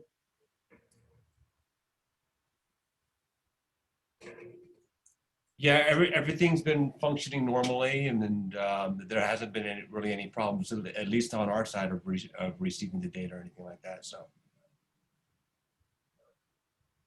Okay, well, the dedication is in order, and we will also at the Olympic Valley Public Service District anxiously wait for any contribution from TTSA to the district for our contributions into the infrastructure of TTSA. If there's no other questions or comments from the board, we'll open it up to the public. Rochelle? There is no public comment for this item. Okay, with that being Hey, said. Dale, I'd like to Yeah. make a comment. I think you said that improvements to TTSA, I would say those are improvements to Squaw Valley District. And we appreciate you guys making those improvements on your own. And get this, I'll make the motion to approve item 4, 2021 resolution. I'll second. Item number 7 for Resolution 4, 2021. I have a motion from Lewis and a second from Director Tresson. No further questions or comments from any of the board. We're gonna put this to rest, Lane, and I won't be asking for any more money from the agency on behalf of the Olympic Valley Public Service District. Does that sound good? Sounds good to me. We just abide by our bylaws. Let's do a roll call. Roll call, please. Dan Wilkins? Yes. I'm sorry, Director Wilkins. Director Smelser? Yes. Director Tresson? Yes. Director Lewis? Yes. And President Cox? Yes. Motion approved. Let's talk about the asphalt ceiling project. And so before you is a project that we do every few years to restore the asphalt surfaces around the plant to prolong its life. The 2021 asphalt sealant project consists of providing 2 seal coats to approximately 332,000 square feet of pavement. In addition, we are routing and filling cracks, providing striping and pavement markings after the work has been done or at the final completion of the work. The construction work is contemplated to occur between August 16th and September 3rd. The engineer's estimate for the project is 100,000, which matches the budget. So the recommendation is for management and staff to approve to solicit bids for the 2021 asphalt ceiling project. I so move. Okay, it's motion on the floor to approve the asphalt paving. Need a second? I'll second it. Been seconded by Smeltzer. Any public comment? No public comment. Motion on the floor and a second. No questions or comments? Roll call, please. Director Wilkins? Yes. Director Smeltzer? Yes. Director Tresson? Yes. Director Lewis? Yes. And President Cox? Yes. Motion approved. Let's talk about the plant painting project. Okay, so the 2021 plant painting project builds on the projects we did in 2016, 2018, and 2020. Basically, the purpose of these projects is to extend the useful life of facilities at the plant. The focus of this phase is to completely rehabilitate and recoat secondary clarifier number 2 and stripper basin number 58. The work is slated to occur between May 17 and August 6th. This project was bid on February 18th, and the agency received one bid from Euro Style Management in the amount of $452,540. That amount falls between the engineer's estimate of $350K and what had originally been budgeted of $500K. So there is sufficient budget for it. Management and staff recommend approval to award the bid to ESM for the 2021 plant cleaning project. Questions or comments from the board? Jay, any reason Seeing for? none, hearing none. Go ahead, Blake. Yep. One bid. Who's done the work in the past? Why do you think you only got one? Was Eurostyle our previous one? And if not, why didn't our previous contractor bid again? So FD Thomas was our prior contractor, and they had significantly they had bid on both projects before, and they were significantly less than these second and third low bids. They maybe took a gamble that they would make money on the project, and maybe they figured out as a business decision that they didn't want to bid on this one. But we did have quite a few. We had to think 4 or 5 general contractors attend the pre-bid. So it's a little bit surprising that we only got one, potentially COVID. We're not sure why only one. Eurostyle Management had bid in the past, and they were higher. They were maybe not the top bid, but second low, somewhere in that zone. For one of them, they may have been the top bid, the highest bid. Yeah, I mean, there's a bunch of unknowns here, but we are happy we got the one bid and that we have budget for it. Thanks. Any other comments or questions? Seeing none, hearing none. Anything from the public, Rochelle? No public comment.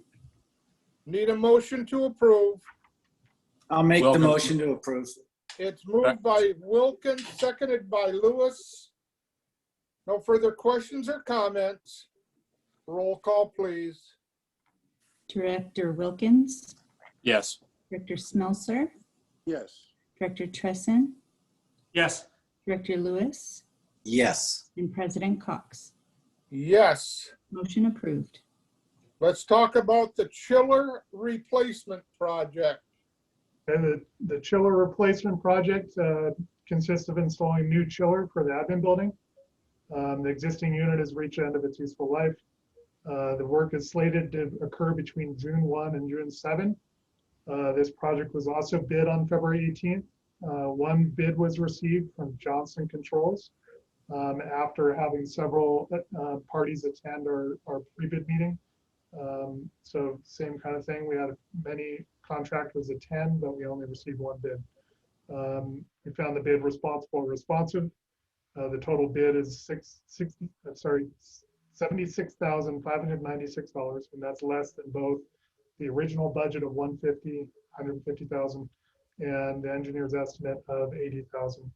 The recommendation is for approval to award the bid to JCI for the 2021 chiller replacement project. Questions or comments from the board? I'll Go make ahead, the motion Blake. to approve the bid. Blake, you got a question? Just really quick, Jay, I noticed that Johnson Controls is out of York, Pennsylvania. Are they the manufacturer of the chiller? I mean, this includes installation as well, right? Yeah, Johnson Controls has an office in Reno for Sparks that we've been coordinating with on this entire project. It just so happens their corporate paperwork or their corporate licensing or what, I'm not sure what the right term is, but that paperwork basically says that they're based in Pennsylvania. Any further questions from the board? Comment? Public comment, Rochelle? No public comment, President Cox? I'll second Lane's motion. Okay, a motion on the floor and a second. No further questions or comments. Roll call, please. Director Wilkins? Yes. Director Smelser? Yes. Director Tresson? Yes. Director Lewis? Yes. And President Cox? Yes. Motion approved. We have 3 Taylor-Dunn electric carts ready for approval to purchase. Any questions or comments? Did you want to provide some information on that one, Richard, please?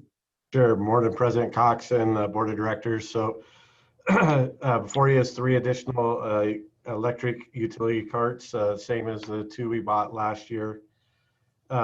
This year we had budgeted for a replacement of a light duty vehicle, but after reviewing the vehicle assignments and usage, it was determined we didn't need to replace that vehicle, which is allowing us to reallocate $30,000 to our multi-year cart replacement program. The 3 carts total with tax $31,508.25. That is $1,508 over the budgeted amount, which we can cover under our normal maintenance budget. So if there's any questions or comments, I'm happy to answer them. Yeah, Richard, what type of batteries are in those Taylor-Dunns that you just purchased? Are we getting the upgraded battery packs on those? They still use the lead acid Trojan batteries, which tend to last very well. Okay, but the new battery packs, I mean, some of those new battery packs go in 7 to 8 years. You probably get, what, 3 to 4 years off those battery packs? It's probably a pretty good average, about 3 to 4 years off of a new set, yes. Okay, all right, thank you. Real quick question, Richard. The picture that you showed on the quote, it's a wide open, electric vehicle. Given our winter conditions, up to 6 months of the year, do we put a actually enclosed cab on? Is the actual one have an enclosed cab? No, actually, none of the carts, existing or new, have enclosed cabs. The guys use the corridors to make their way through the facility during the winter months, and haven't had any complaints about not having enclosed cabs. So they seem to serve us well. Okay, any questions or comments from the public? Rochelle? There is no public comment. Director Cox? Okay, need a motion to approve? I'll make the motion to approve. It's been moved by Lewis, it's seconded by Teston. No further questions or comments? Roll call, please. Director Wilkins? Yes. Director Smelser? Yes. Director Tresson? Yes. Director Lewis? Yes. And President Cox? Yes. Motion Let's approved. talk about the management department reports. But before we proceed, could you, I missed it. Did you say Blake or Dan seconded that one? That was Blake. It was Dan, but I would second it also, so whatever. Okay. Okay. Thank you. Mike, you want to proceed with the your report, sir? Yes, thank you. Good morning, Board of Directors, President Cox. For the Operations Department report, Michael Peak, Operations Department Manager. All plant waste discharge requirements were met for the month. On the Operations Department, overall, the plant performed well through the month. Operations performed plant shutdown to allow for electrical work to be performed. In one of the main electrical distribution panels, the shutdown went as expected. Well 31 pH was between 6.5 and 6.8. Staff continues to train with laboratory personnel for the weekend testing. For the laboratory, staff performed the necessary laboratory testing per WDR requirements and operational needs for the month. Staff continue to train operations for the MPN and weekend testing. Recruitment for the laboratory director interviews are complete and second interviews have been scheduled. And just to further give you information on that, there's also been a conditional offer for employment for that position. Staff have completed all demonstration capabilities, updated all standard operating procedures, and are creating an analyst training program per compliance requirements.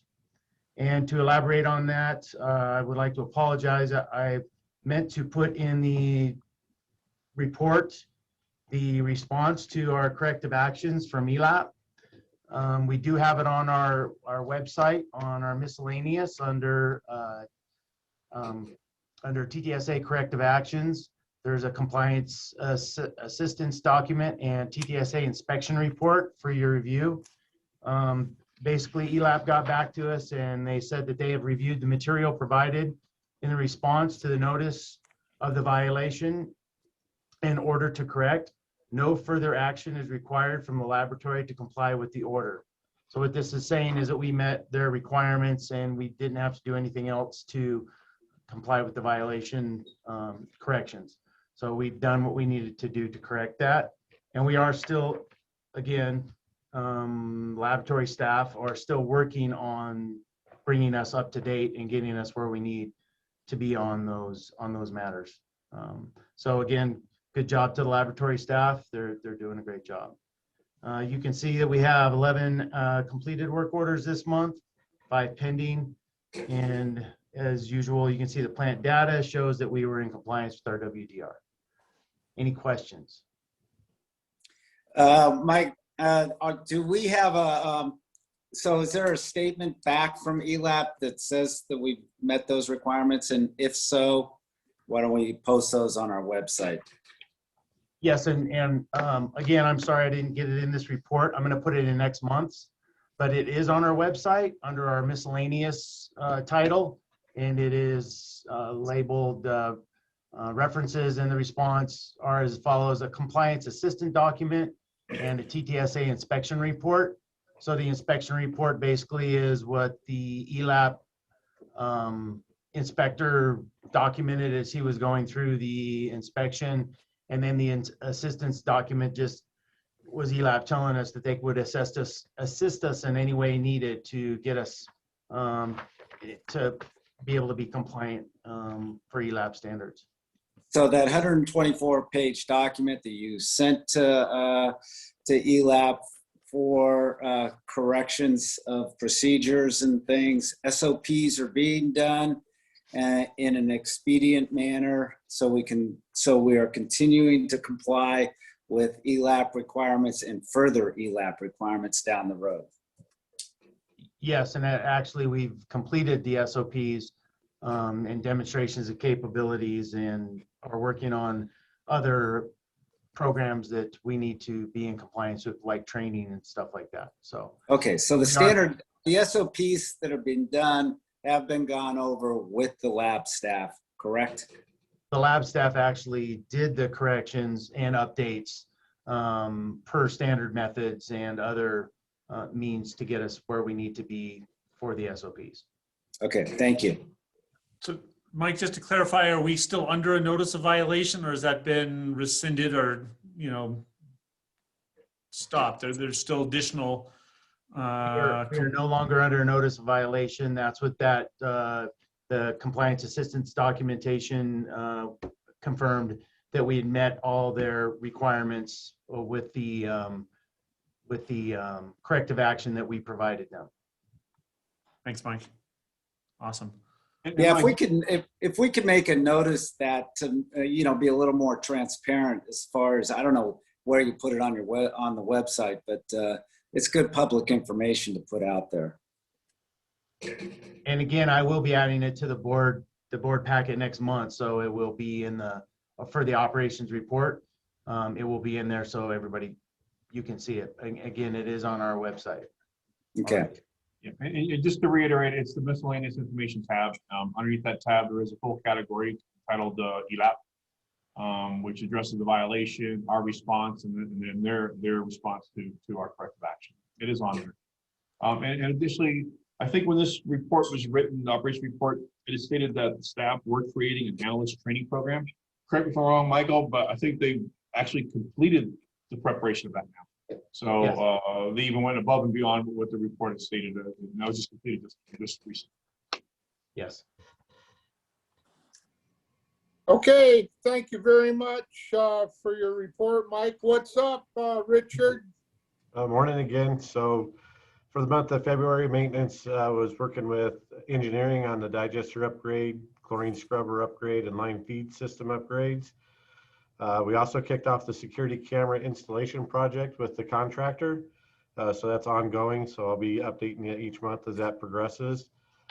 We also received our bid for flow meter calibrations for April, which is the month we do the biannual calibrations, all the flow meters.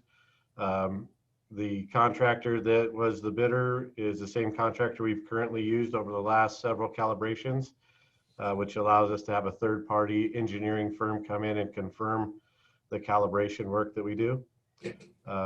Continued our in-house CDL training with the 2 individuals. One of them is since successfully passed, so we're down to the last one. We did some adaptation of an electric actuator for the 2-water pond. Got some MERV 13 filters installed as part of the COVID response. Secondary alarm upgrades, working with IT to bring those into SCADA, and MCC 27 switchgear modification. In addition to all the regular PMs and other corrective work that came in for the month. Be happy to answer any questions or take any comments. Questions, anyone? Thank you for your report, Richard. What's up, Jay? You're on mute, Jay. Thank you. Engineering report for February. So just in general, I'll summarize the list here by saying we're wrapping up projects from last year, making sure we have all our deliverables, all the progress pay estimates are being made, and we're gearing up for the construction work to occur this summer on a variety of projects. I'm happy to answer any questions any of the directors may have on the projects listed. Jay, one question on the scanning project. How complete is that on the TRI?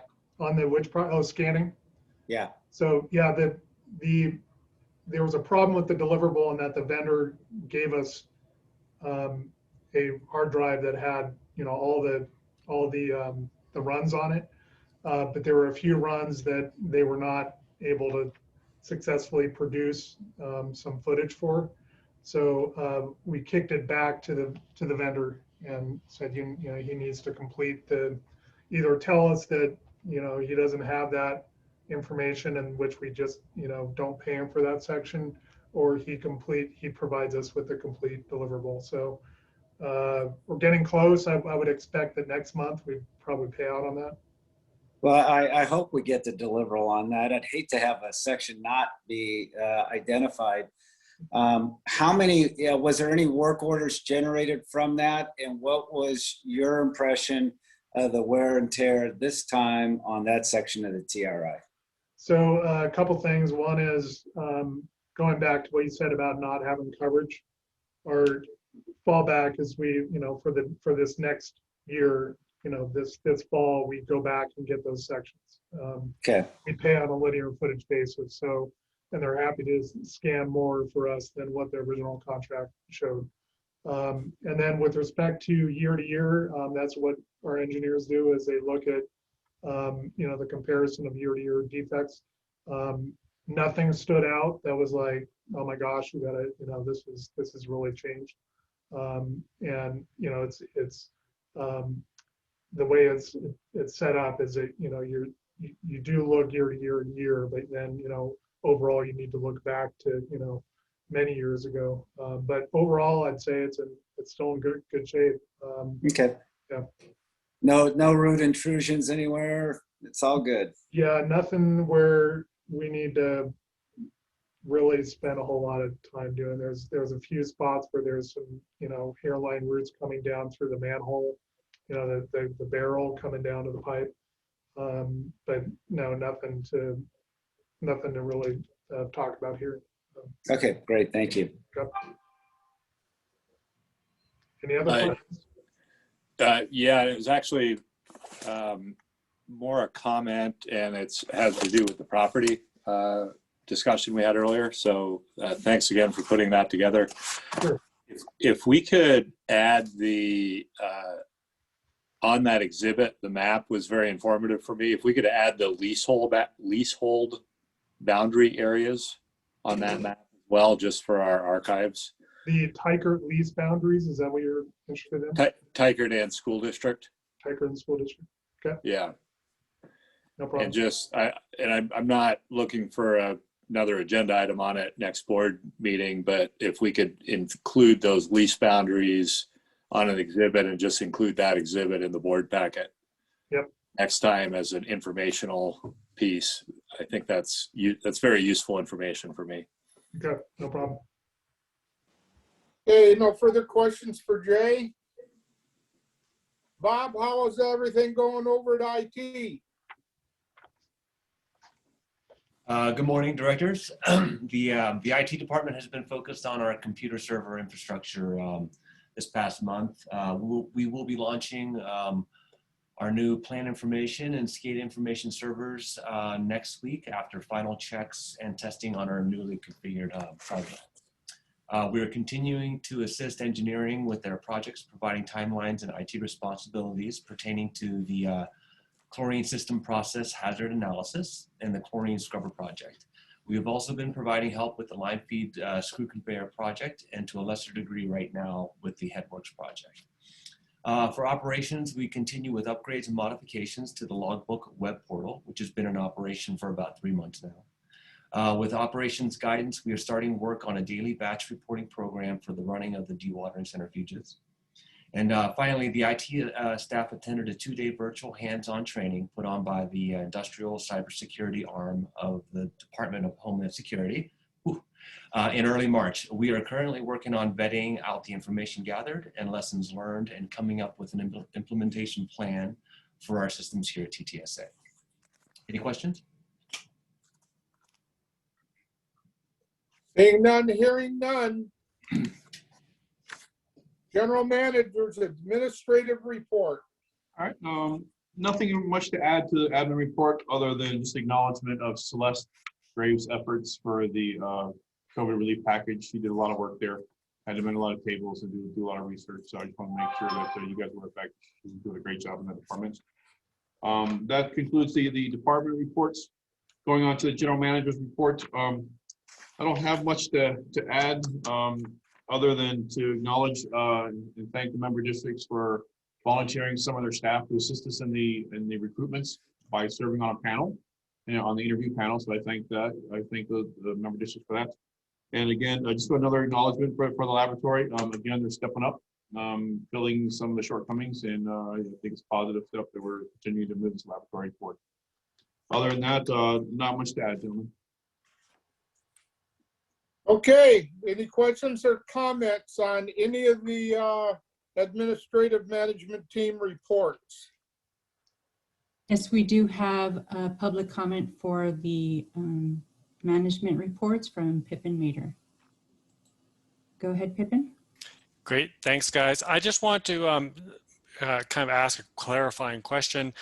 So while both Michael Peak and LaRue mentioned that this lab staff specifically did a great job with rectifying this ELAP violation issue, I was just wondering whether any of those staff were offered a second interview for the lab director position, because it is my impression, my understanding that in fact none of them were offered that second interview.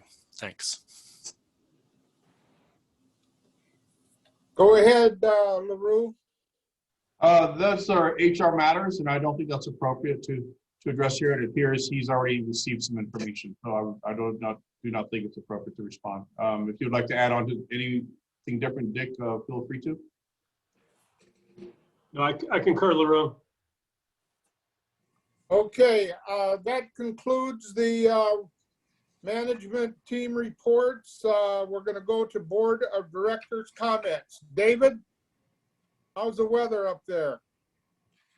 It was great yesterday. Probably good out there today too. You're missing it. I know it. I had a Okay, question. we have a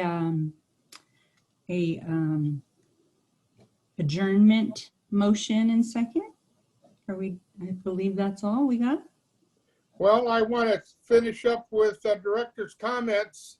Okay, What about Dan? Any comment? I haven't finished yet. my Oh. apologies. My apologies. I have a question on well, it's the last page on the manager's report. We have the diagram of our management structure, and I had curiosity about from the laboratory. I don't see a line of how the operators that do the weekend lab work, or whatever you want to call it, what is the management procedure? Who oversees how they do it and how accurate it is? Shouldn't that be in this? I'll answer that, Lou, if you don't mind. Yeah. That would be the laboratory director's responsibility to ensure that any analyst, anybody in the lab acting as an analyst, is doing the sampling appropriately, correctly, and that we're getting good data out.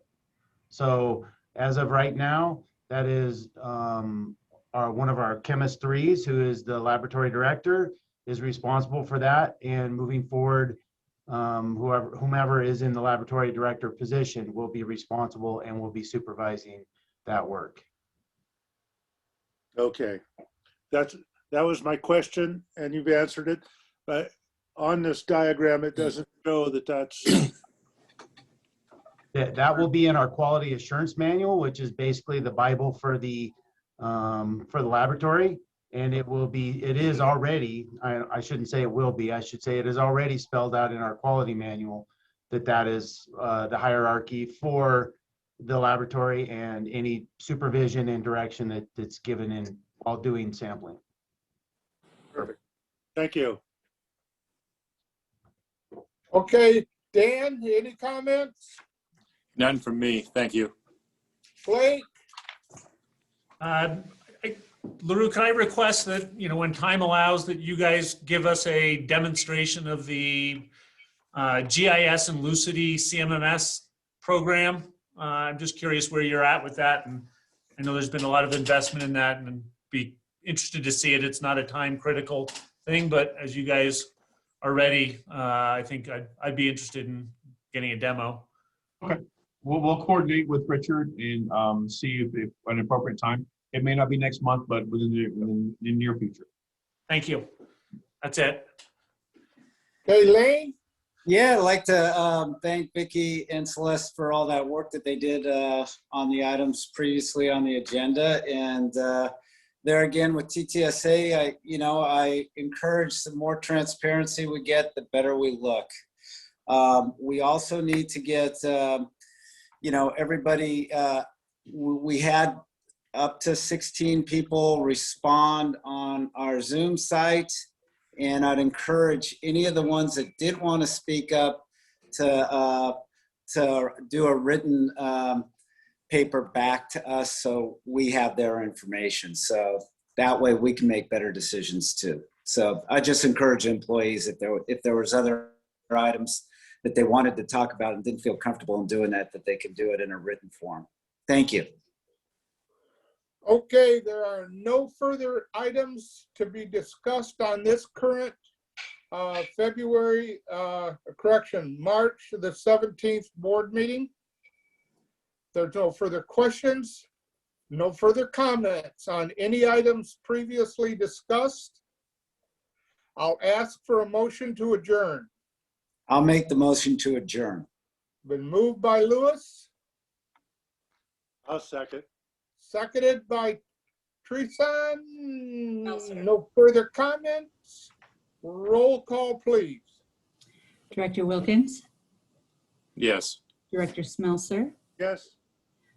Director Tresson, Yes. Director Lewis, Yes. and President Cox.